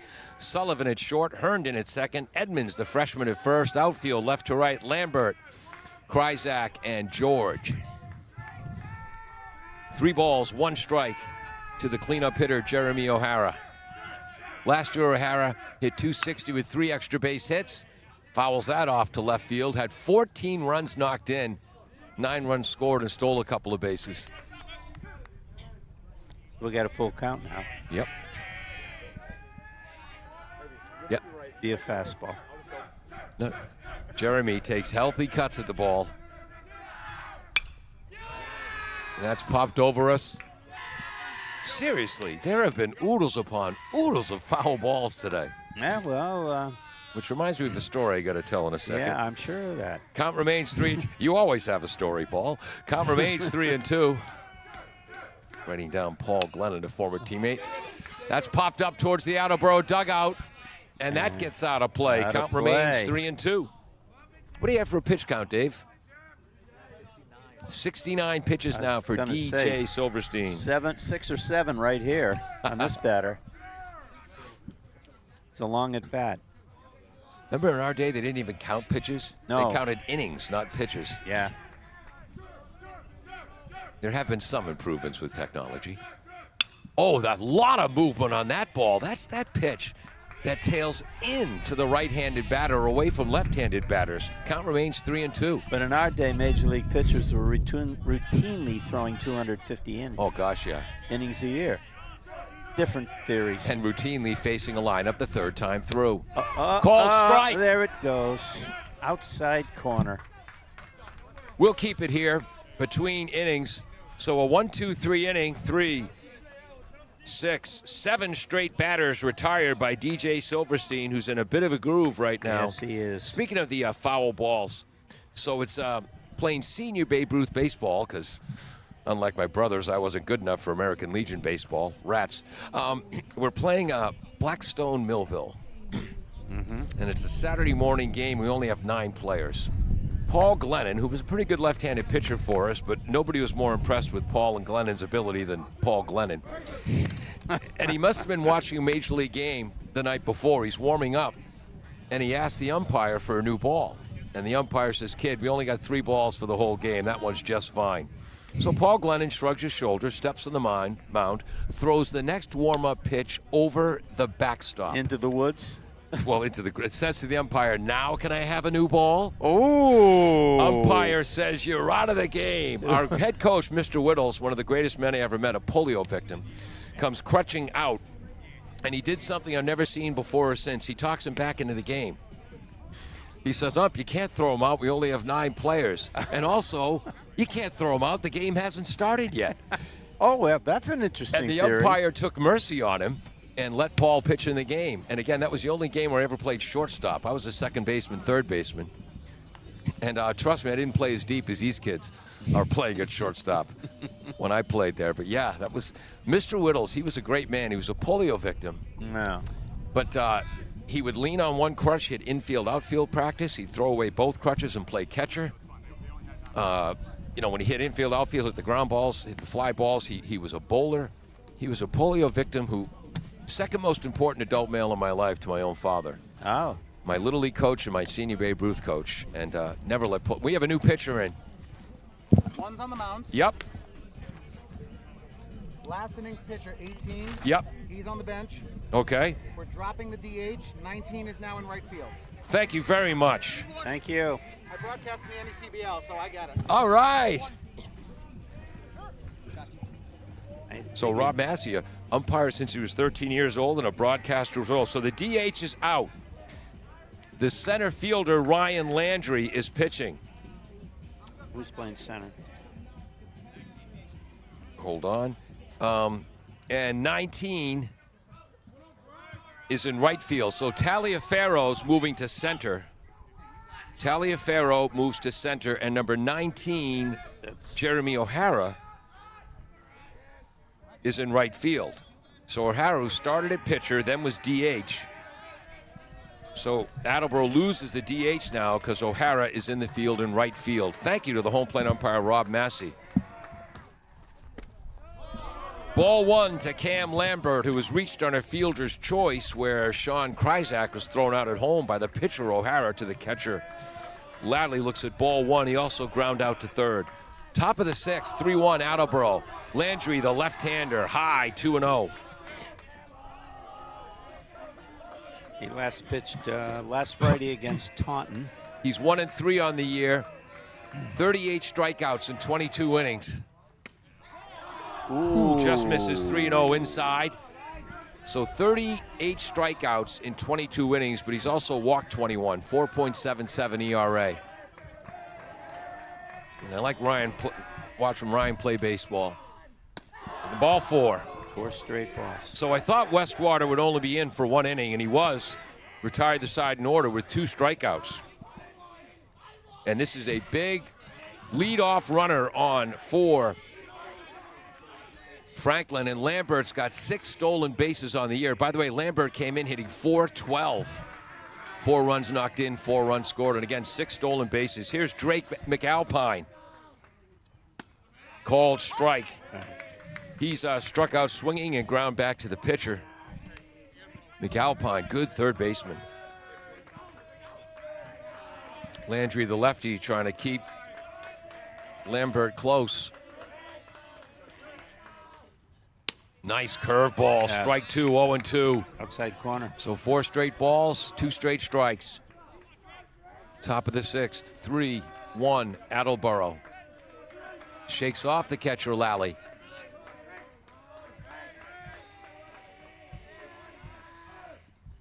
Curveball fouled. Count remains 0-2. Yeah, I thought Jake Westwater, I just had a feeling he was in for 1 inning only, which is why his teammates were so excited for him. Yeah, they were. They were very excited. Because Jake doesn't throw the ball hard. He's your classic old-fashioned junk ball pitcher, and he did the job for the Bombardiers. 3 up, 3 down in the top of the 5th. Landry here in the top of the 6th. Up in the zone, 1 ball, 2 strikes. Lally is catching now. Tatum Cambridge at third, Viveros at short, Butler at second, Cooper Cambridge at first, Rosa in left. Taliaferro moves from right field to center field, and O'Hara moves from DH to right field. Curveball, ground ball to Butler. Oh, no! Tough in-between hop. You could tell he was charging and then stopped, and that's our first error of the game, and Franklin has the tying run on first base and the lead run at the plate. So first error for either team.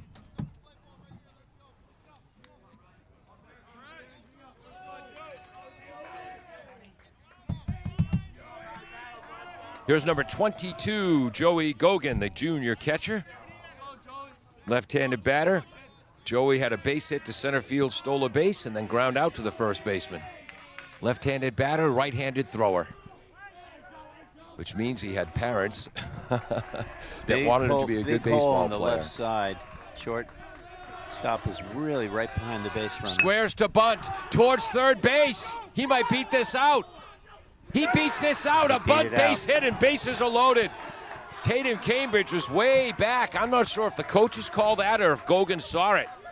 That was a bunt for a single. Yeah, you couldn't have done a thing with that. It was And not a perfect great bunt. not a great jump defensively. Well, it was a very good bunt. Yeah. Bases stacked, nobody out, and Ethan Herndon is up, the sophomore second baseman. He struck out swinging and had Now- a base hit to now right the field. question is, where do you play your infield here? You need 6 outs to win this game. I'm playing him at double field depth, double play depth. I'm willing to give up 1 run. The third baseman is on the edge of the grass. And the shortstop and second baseman are back. Yeah. Ethan Herndon's up. Landry gets the signal. Timeout called by the batter. Hey, His 2 older brothers are at Providence College, I believe. Yep. I like this home plate ump. Yeah, he's really in charge of the game. Rob Massey, as we said earlier, command presence. And we learned earlier he also calls games. Landry, the pitcher. Breaking ball, cold Beautiful. strike on the corner, 0-1. That's a nice pitch. Remind me to give him my card at the end of the game so we can watch this game.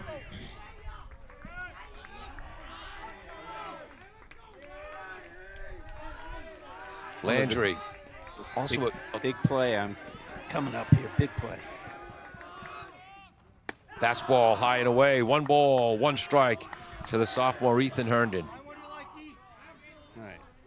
Get the ball down a little bit.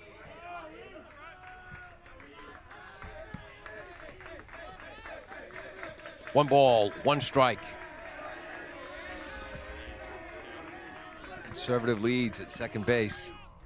Breaking ball, foul towards right field. Out of play, 1 ball, 2 strikes. Well, here comes your biggest pitch of the game right here so far, Ty. This is the biggest batter of the game. Yep. We don't have season stat. Oh, yes, we do. Ethan hitting .290 on the year, 7 singles, a triple, 4 runs knocked in, 5 runs scored, 2 stolen bases for a sophomore in the Hockomock League. Keep the ball down. Outside, nice play by Lally, the catcher. 2-2. Lambert at third base. Drake McAlpine at second. Joey Gogan at first. And the Franklin dugout alive. And the temperature's dropped about 10 degrees since we started. Yeah, it's getting there. Landry has this signal from the catcher, Lally. Breaking ball, foul to the left. Good job by Herndon to stay alive on the 2-2 count. That was a good pitch. And nice play by one of the Attleboro coaches.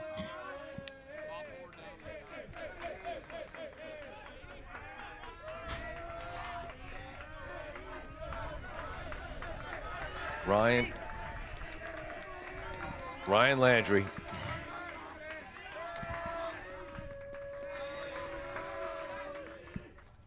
Fastball popped out of play. And that's deep into the woods. How many foul balls have been hit so far? Count remains 2-2. Well, I had 47 earlier. I think we're up to 113 now. Oh, is that what it is? Unofficially. Have we got enough baseballs? 2 balls, 2 strikes. Coach Dunley delivered a dozen to the umpires before the game. Low, 3-2. Full count. Good eye for Ethan Herndon. As Ryan with eye black under his left eye, but not the right. Big pitch coming up.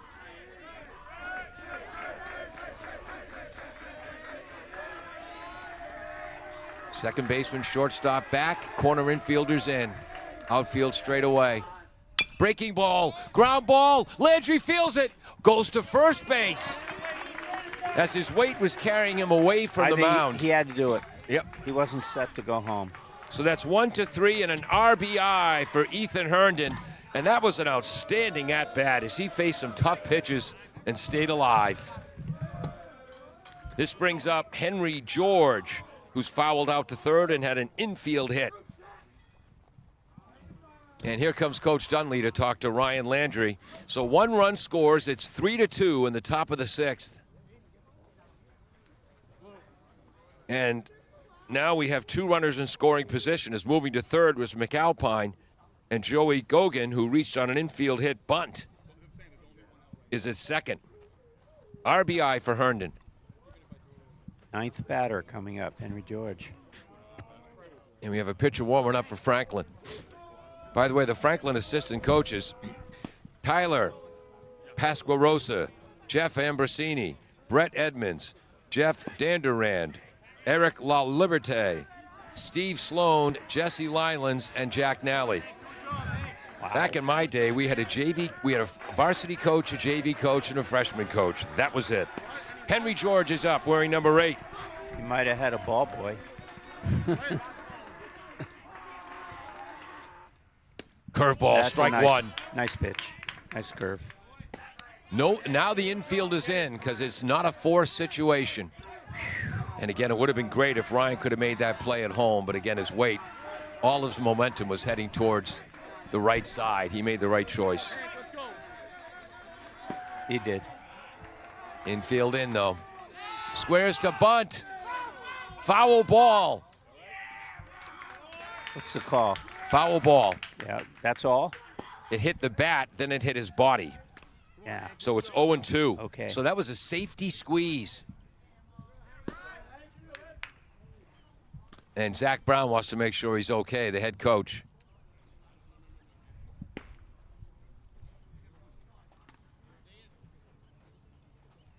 Now the home plate umpire, Rob Massey, heading over.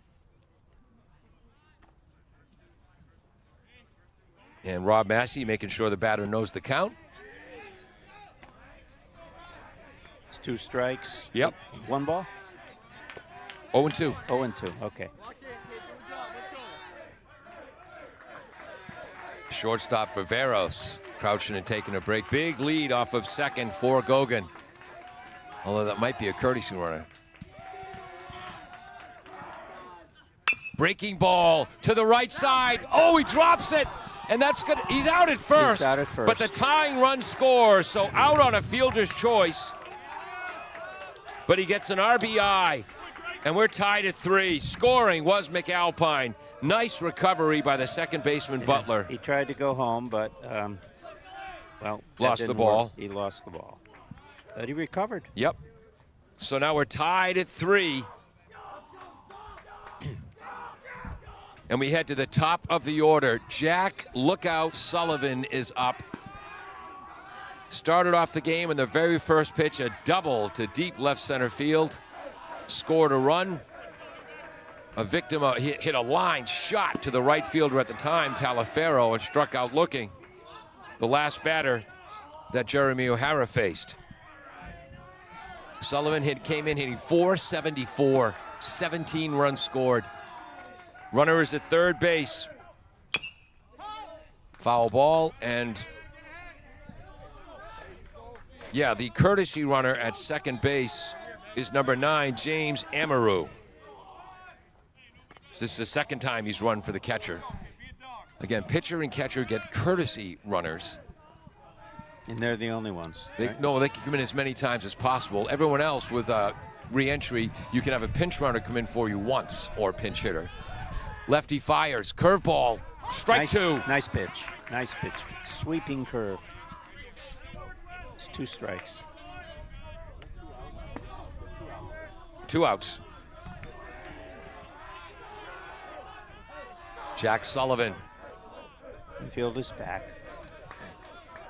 Landry moves that right front leg, then sets, delivers. Curveball, fouled. Off the chest protector of the ump, I believe. Count remains 0-2. This is huge. The lead run 90 feet away for the Panthers. And I'm trying to see the number of this pitcher warming up for Franklin. Number 12 warming up for Franklin. Brady Short, a senior right-handed pitcher. Here comes Ryan Landry. High and outside. 1 ball, 2 strikes. Ryan throws hard, eh? There hasn't been a hit out of the infield this inning. Nope. No.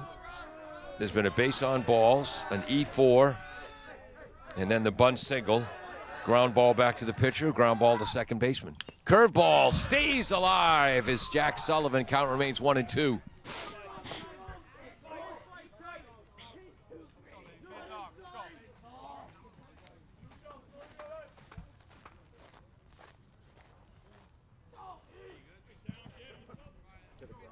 Yeah, got the gravel at our field mic there. I think this is the definition of a big batter in the game. You think? I think. Jack Sullivan, leadoff hitter, senior, outstanding shortstop. Landry, the left-hander. Just a bit high. Oh. And Franklin has the lead on a wild pitch. Although, would you call that a pass ball or a wild pitch? Wild pitch. Okay. No, that's just a wild pitch. Yep. So that means it's an unearned run. 4-3 lead in the top of the sixth. 3 runs on 1 hit. And that's what Franklin does. That's how they manufacture runs under Coach Zach Brown. 2-2 is the count to Sullivan. Curveball fouled away. I'm sure Jack's a little disappointed. Now he doesn't get a shot for an RBI. Looks like the JV game is over as the Franklin players are out by the ice cream truck in left field. Well, right now, I think there's a lot of games that are over. Yeah. What time? This game started at 4:52. It's now 5:46. Ball 3-2. Did you mean 3:52? 3:52. Yes, thank you. So it's gone how long? Just short of 2 hours. Yeah. Kevin Callahan was listening on his way to Franklin as the Attleboro girls are playing the Franklin girls in softball. Attleboro having a great season in softball. We have a score on that one? He didn't give me one yet. I'll try to contact him. Here comes a full count pitch. Curveball. Ground ball to the shortstop. Viveros eats him up, but he gets it. Oh, no. That's going to be E6. Ooh. So 2 errors this inning for the Bombardiers. Tough break for Ryan Landry.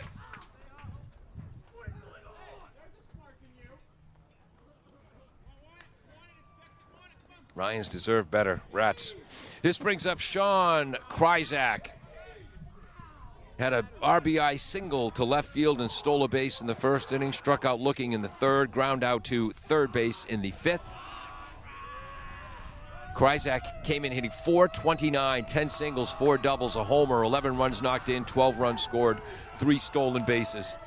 Runner is going. Ball is high. Stolen base. Tell me again why Jack Sullivan hits leadoff. Well, he's fast, for one thing. Yeah. That's his 4th stolen base this year, 8 last year. Count is 1-0.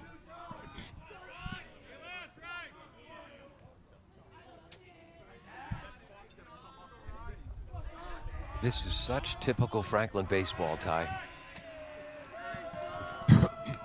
It is. They only have a bunt single for a hit this inning. But they put pressure on you. They force mistakes. 3 runs on a bunt single. Swing and a miss at a slow curveball. 1 ball, 1 strike to Kryzak, the senior center fielder, who made a tremendous catch earlier in this game. Pardon me? Franklin has 7 hits. So it's 4-3 Franklin, correct? Yep. 4-3 Franklin. Curveball strike. 1 ball, 2 strikes for Ryan Landry. First batter walked. Second batter reached on an error. Third batter had a bunt single to load the bases. Ground ball back to the pitcher to knock in 1 run. Ground ball to second base to knock in the tying run to make it 3-3. And an error to allow the 3rd run. Swing and a miss. And that ends the inning. Blissfully. For Franklin, 3 runs to take a 4-3 lead. Just 1 hit, so they have 7 in the game. 2 Attleboro errors, and Franklin has now left 1 runner on base that inning, so 8 in the game. Franklin leads 4-3. We head to the bottom of the 6th. Thank you to Barrows Insurance for sponsoring programming on WARA 1320 AM. Barrows Insurance, a third-generation agency, has been proudly serving southeastern Massachusetts since 1977. They pride themselves on their relationship with clients, helping them find coverage to fit their needs. Barrows has access to insurance carriers across New England and the U.S. They'll get you coverage on everything from cars and homes to businesses. You can contact Barrows Insurance at 508-339-7260 or visit them online at barrowsins.com.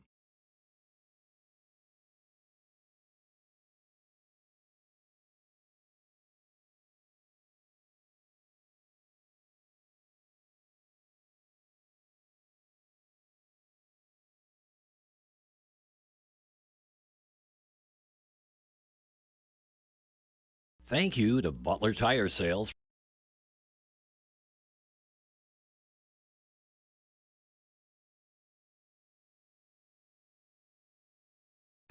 Welcome back to AACS 96 Sports and the AACS YouTube channel. So Franklin now has 4 runs, and none of those runs in the 6th inning were earned runs. Yeah. And they have a 4-3 lead that they have to protect for 6 outs. And for the Bombardiers, here comes Tatum Cambridge. A 2 RBI double to left center in the 1st and a base hit to center field in the 3rd for Tatum. Ball 1 low. DJ Silverstein is still in. How many pitches do you have for DJ? 72. Well, 72 pitches. Ball 1 to Tatum. Ball 2 to the Husky third baseman. Yeah. Tatum Cambridge got the biggest hit for Attleboro in the game. Yep. 2-run double in the 1st inning. High and outside. Could the Bombardiers work a leadoff walk? Call, strike. Tatum taken all the way, 3-1. Nobody warming up. Oh. Yeah, pitchers in the bullpen, but nobody warming up right now. Low. Ooh. No. Called strike, 3-2. Yeah.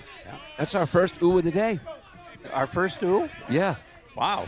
But again, when you call in 300 pitches, I think the home plate umpire's done a great job overall, as has the base umpire. That's a Called strike 3. It's called strike 3. If that last pitch was a strike, that one was. Yep. What a great job by Silverstein to come back in that situation. I think he got a little help on that second strike call, but that third one was a... Can't argue that one. Josh Viveros, who was the victim of a diving play by McAlpine at third base and then had an infield hit, looks at ball 1. Viveros hitting .382, 13 singles, 2 runs knocked in, 4 runs scored, 3 bases stolen, count as 1-1. Silverstein, that was his first strikeout, second strikeout of the game. Had one to start the 5th and now one to start the 6th. Swing and a miss. Breaking ball, 1-2. Yeah, you got to break up the timing here. The pitch is getting into a real rhythm. Yep. DJ shakes, Silverstein shakes off the catcher. Fastball. That's, and the catch is made by Herndon as that came off the handle of Viveros' bat. 2 up, 2 down. I'd still call it an L4. Line up. This brings up Cooper. Cambridge has flown out to center field. That was the outstanding catch by the center fielder, right? Yeah. Slow breaking ball, strike 1, and Cooper has ground out to shortstop. 0-1 to Cooper, also a member of the basketball team. Yep. 1, 2, 3, 4, 7, 9 in a row. Called strike. That's right, DJ Silverstein. Thank you, Ty. He's retired 9 in a row. 9 in a row. After Attleboro scored 3 runs in the bottom of the 1st. All earned. Well, they'd never expect him to bunt right now, would they? Well, as far back as McAlpine's playing at third, no. Fastball high. 1 ball, 2 strikes. Especially with 2 strikes. Yeah, really, that kind of.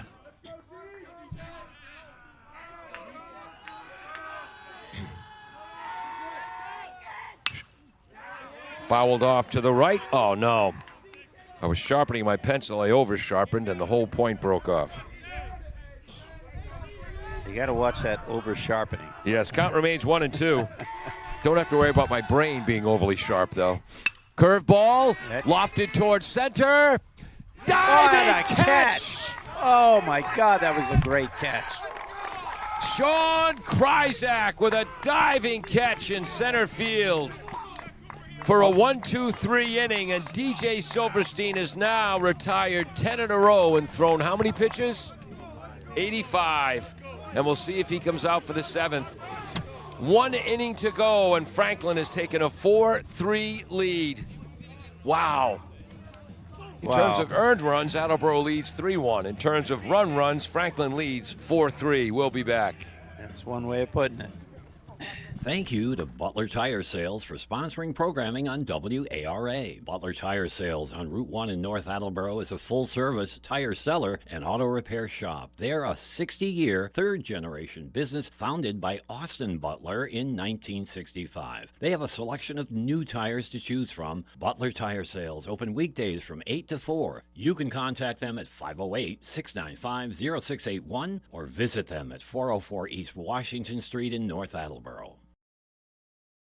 W.H. Riley is here when it comes to heating your home or business this winter. W.H. Riley & Son always welcomes new customers. They're a family-run business serving the Attleboro area since 1873. They offer heating oil and propane with 24-hour emergency service. For more information, you can contact them at 508-699-4651 or their website, whriley.com. W.H. Riley & Son, 35 Chestnut Street, North Attleboro, a company Greater Attleboro residents have called on since 1873. Welcome back to AACS 96 Sports and the AACS YouTube channel. I'm Paul Healy along with Ty Waterman.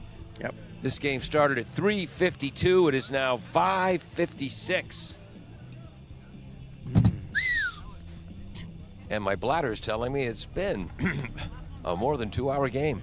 Tough to get old. Well, every time we play Franklin, at least here, Yeah. it's a game like this. I remember one game that went 10 or 11 innings a couple years ago. Oof. You remember that one? You were calling it. Yeah. And that one went almost to sundown, Yep. as I recall.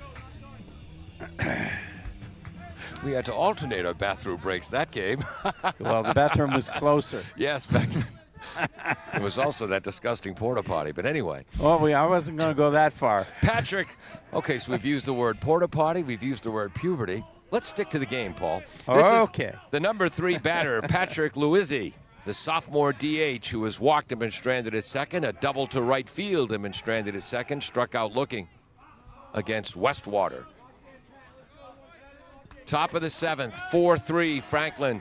Staying in the game is Landry, Ryan Landry for the Bombardiers, the lefty. It's called strike 1, breaking ball. Good curve. Again, Franklin, 3 unearned runs, which isn't the first time Franklin's done that this year and won't be the last.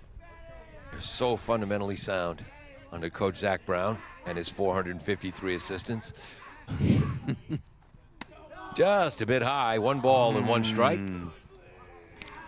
I gotta get the name of the Attleboro assistants. I know Coach Westwater. I don't have the rest of their names written down anywhere. No, I don't either. I should know them, but I don't. They gave you a sweatshirt today for being a super fan. Oh, well. Yeah, What? I got a new Attleboro baseball sweatshirt. Fastball foul down the third base line. Count as 1-2. As they say that Ty Waterman attends more away Attleboro games than any other fan who's not a parent. Yeah, I'm glad you added that, Yeah. because there are people who probably seen more than me. I don't go to them all. Yeah, but they have bloodlines in the game. You don't. Ty's senior year in high school, the good news is he led his team in hitting. The bad news is it was with a 268 average. I think we could round that up. It might have been 268.6. Shot. Night. Foul ball, Foul ball down the third base line. Ball remains 1-2. We're rounding it up to 270 then? No, 269. Oh, 269. Oh, okay. It's 2686. Okay. Of course, that was with a 33-inch Nellie Fox bat. And I with the choked thick up handles. about 5 feet into it. 1 ball, 2 strikes. The pitch from Landry to Luizzi. High and in. Ooh, Just missed. 2-2. Miss.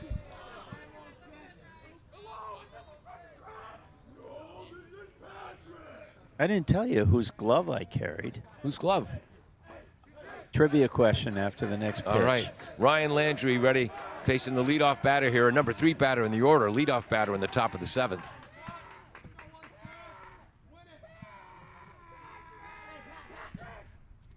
Curveball. Hit to left field. Coming in, making the catch is Rosa on a ball slicing away. So, who was the Red Sox second baseman? Before in Mike? 1964. Okay. I started following the Sox when I was 7 years old in '66. So you didn't know it at 5. no, I didn't. I know Malzone was the third baseman then, I think. Kurt Schilling's little brother Chuck. Wasn't his little brother, but the name was the same. The name was the same. Ethan Edmonds is up, the freshman. My mother bought it for me with green stamps. Wow, S&H green stamps. Yeah. Look those up, kids. Edmonds came in hitting .364. Looks at ball 1, 0 for 3 today. Best present my mother ever gave me. Wow. 6 base hits, 3 doubles, 3 home runs, 21 RBI, 6 runs scored. Did we mention he's just a freshman?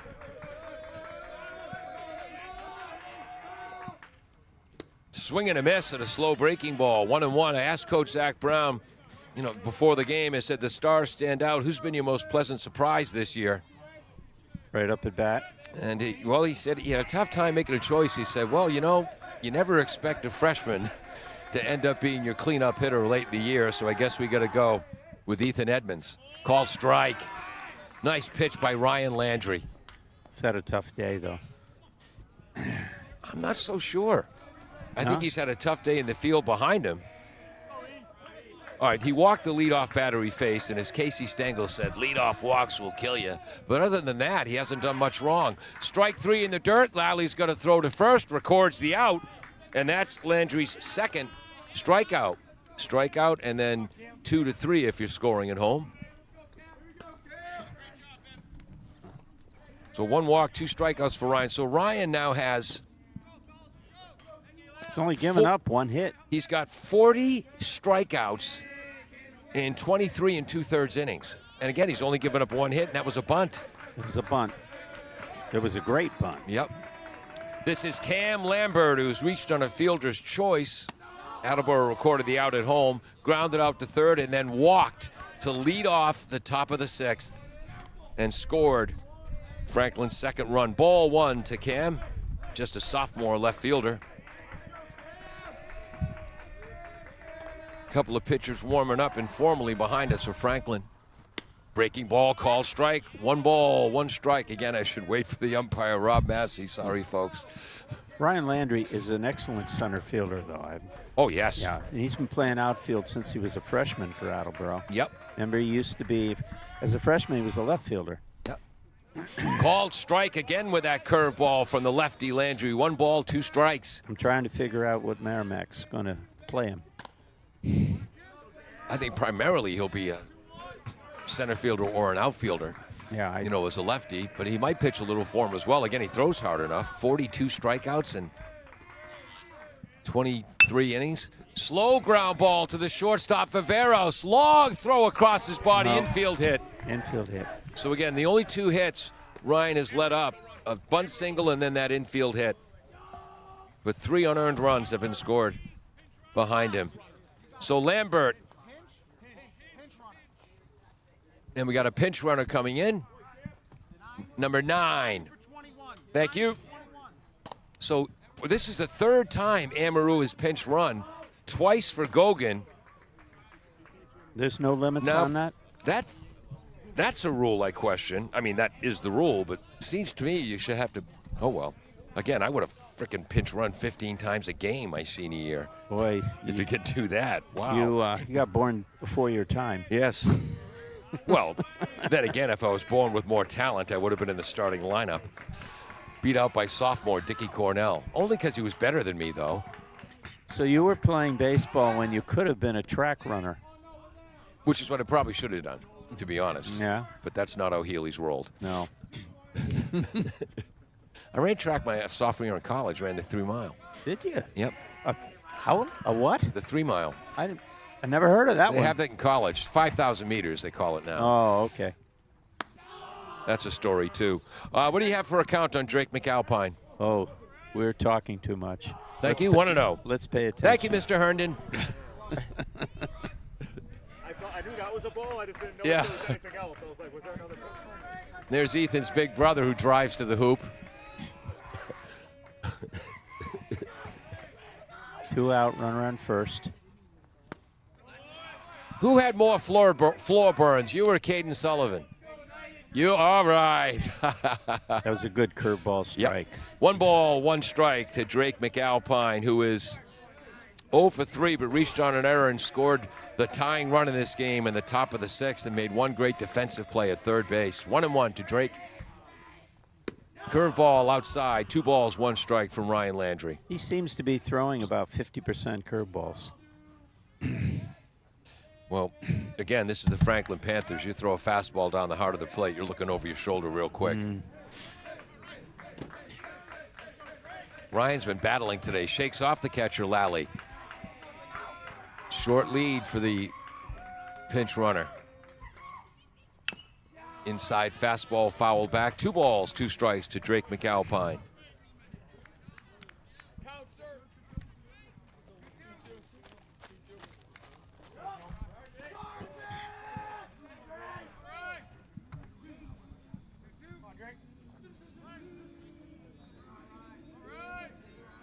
Okay.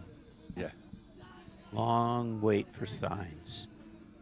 Here we go. Landry sets. Runner's going. Curveball. Tough pitch to throw him out on. Oh! 1 hop throw. It's a good throw, but Stolen base. That was a close play, but again, the base umpire, Rob Sharkey, is right there. We're about what? no, that was a We're a steal. long way away. That's a stolen base. So for Lambert, nope, I don't have. Oh, Lambert, that's his 7th stolen base. Oh, no, that's the pinch runner. So when they have the finals, the state finals, do they use like 4 umps when they get 3. to that? 3? Yep. Umps at the corners and umps behind the plate. Full count.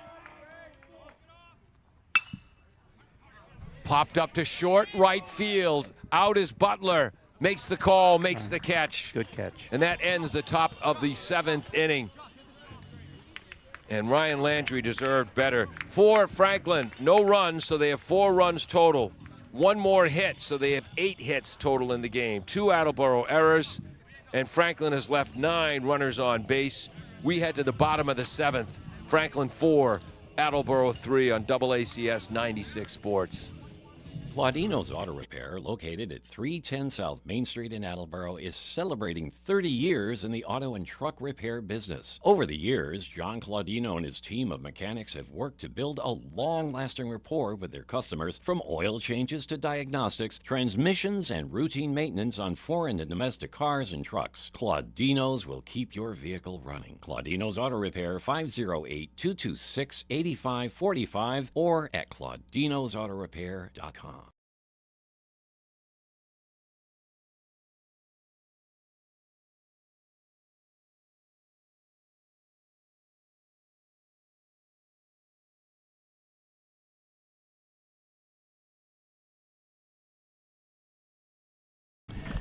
We want to thank all of our underwriters, W.H. Riley & Son in North Attleboro and Taunton, Claudino's Auto in Attleboro, Butler Tire in North Attleboro, Falls AC and Banquet Room in North Attleboro, Barrows Insurance in downtown Attleboro since 1977. Say hi to Jay Barrows for us. And D&M Pizza in County Square. Oh, I love their pizza. I knew that'd get a reaction out of I time. love their pizza. I order it a little well done. I like it, the crust a little crispy. We head to the bottom of the 7th inning. Bombardiers trying to upset the Franklin Panthers. And we said it before, and again, as Bill Parcells always said, you are what your record says you are. But the next break that Attleboro gets this season will be the first break that Attleboro's gotten this season. Are you predicting any breaks? I hope so. We send up Wes Butler, the number 8 batter, followed by Dylan Ross, and then the top of the order, Ryan Landry. And it would be poetic justice to see Ryan Landry tie or win this game. They think he's going to bunt.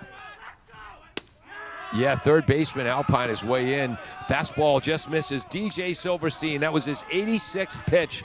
He's going for a complete game. Warming up in case he needs help is number 12. There's a line drive. Oh, wow. Right to the third baseman. That's bad coaching by Steve Dunley. He had Wes Butler hit the ball too hard. What are you doing telling a kid to hit the ball that hard for? Oh, rats. See what I mean? And this brings up the left-handed batting Dylan Ross. A base hit to center field and is grounded out to second against DJ Silverstein, who's now thrown 87 pitches. There's a shot to left field. That's a hit. Base hit. That's a hit. The Dylan Bombardiers' Ross. 7th of the game. He just stuck his bat out, and there it went. You talk about letting the pitcher provide the power, and that's an example of that. Explain. Okay, Ryan Landry, triple, single, 300 hitter. Here we go. He's Right. up. Ryan Landry, yep. The righty, high, a breaking ball, ball 1 to Ryan. Would you dare try to steal at this point? And this is Butler. Butler's got Rosa. 6 stolen base. Oh, Rosa, sorry. Rosa. Ball, called strike low in the zone.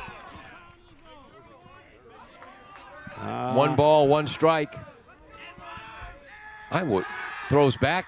Oh yeah, he's not getting much of a lead at first. Stealing bases is the only thing was a lead at. Now he's getting a lead. Now he has one.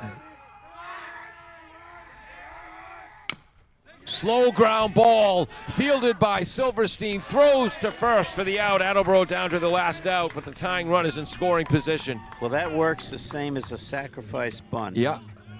And this brings up Ben Lally, who had a sacrifice fly for an RBI to left field on a nice catch by the left fielder Lambert in the first. Ground into a double play, 6-4-3. Another instance of Attleboro hitting the ball too hard and then struck out in the bottom of the 5th. So who has the most pressure, the pitcher or the hitter?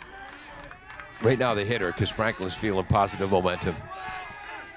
DJ Silverstein, breaking ball just a bit outside, ball 1.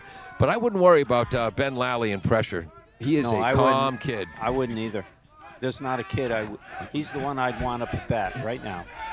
And he is. Runner in scoring position, 2 outs. Bottom of the 7th, Attleboro trailing 4-3. Fastball, lash to right field. Making the it's down. The it's ball is behind down. him. He dropped it. It gets past George. Tying the run. game is tied. Lally heading to third base. Whoa. And are we calling that a triple? It was hard to see. He dove for it. He was sliding. Again, it's an error. If a routine effort would have made the play, that was not routine. That was not routine. He had to make a diving catch, and we would have said it was spectacular, wouldn't we? Yes, Ben Lally with a tying RBI. That's a triple. And is now 90 feet away. It's a play that could have been made, but that's not an error. The fans all around us have just called it a triple. So Attleboro now 4 runs on 7 hits. Talk about... Okay, Dave? Talk about cool. Hey, And wait here a minute. This could end the game right here. Here comes Zach Brown, the Franklin outstanding coach. Again, the head coach since 2004. Was an assistant at Wheaton, a Division III power for 11 years before that. All right, what's going on? Austin Taliaferro is up. He walked, stole a base, scored in the bottom of the 1st. So was the victim of an outstanding play by second baseman Herndon in the 3rd, and then popped up to the shortstop in the 5th. Yes. Here's a question: would you intentionally walk him? We'll find out. Because that way you can get an out at second, too. Yeah. I would consider that. Except Jeremy O'Hara's a pretty good hitter. behind him. Taliaferro hitting .316 coming into the game. 11 base hits, a double, 3 runs knocked in, 5 runs scored, 7 stolen bases. Breaking ball called strike from DJ Silverstein. This game exciting enough for you? Yeah. What was it? 4-4.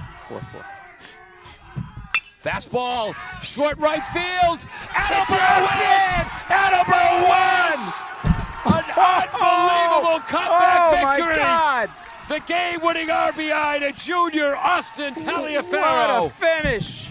Remember what I said? The next break Attleboro gets the SCR will be the first one. The whole There it team is mobbing Austin Taliaferro out in right field right now.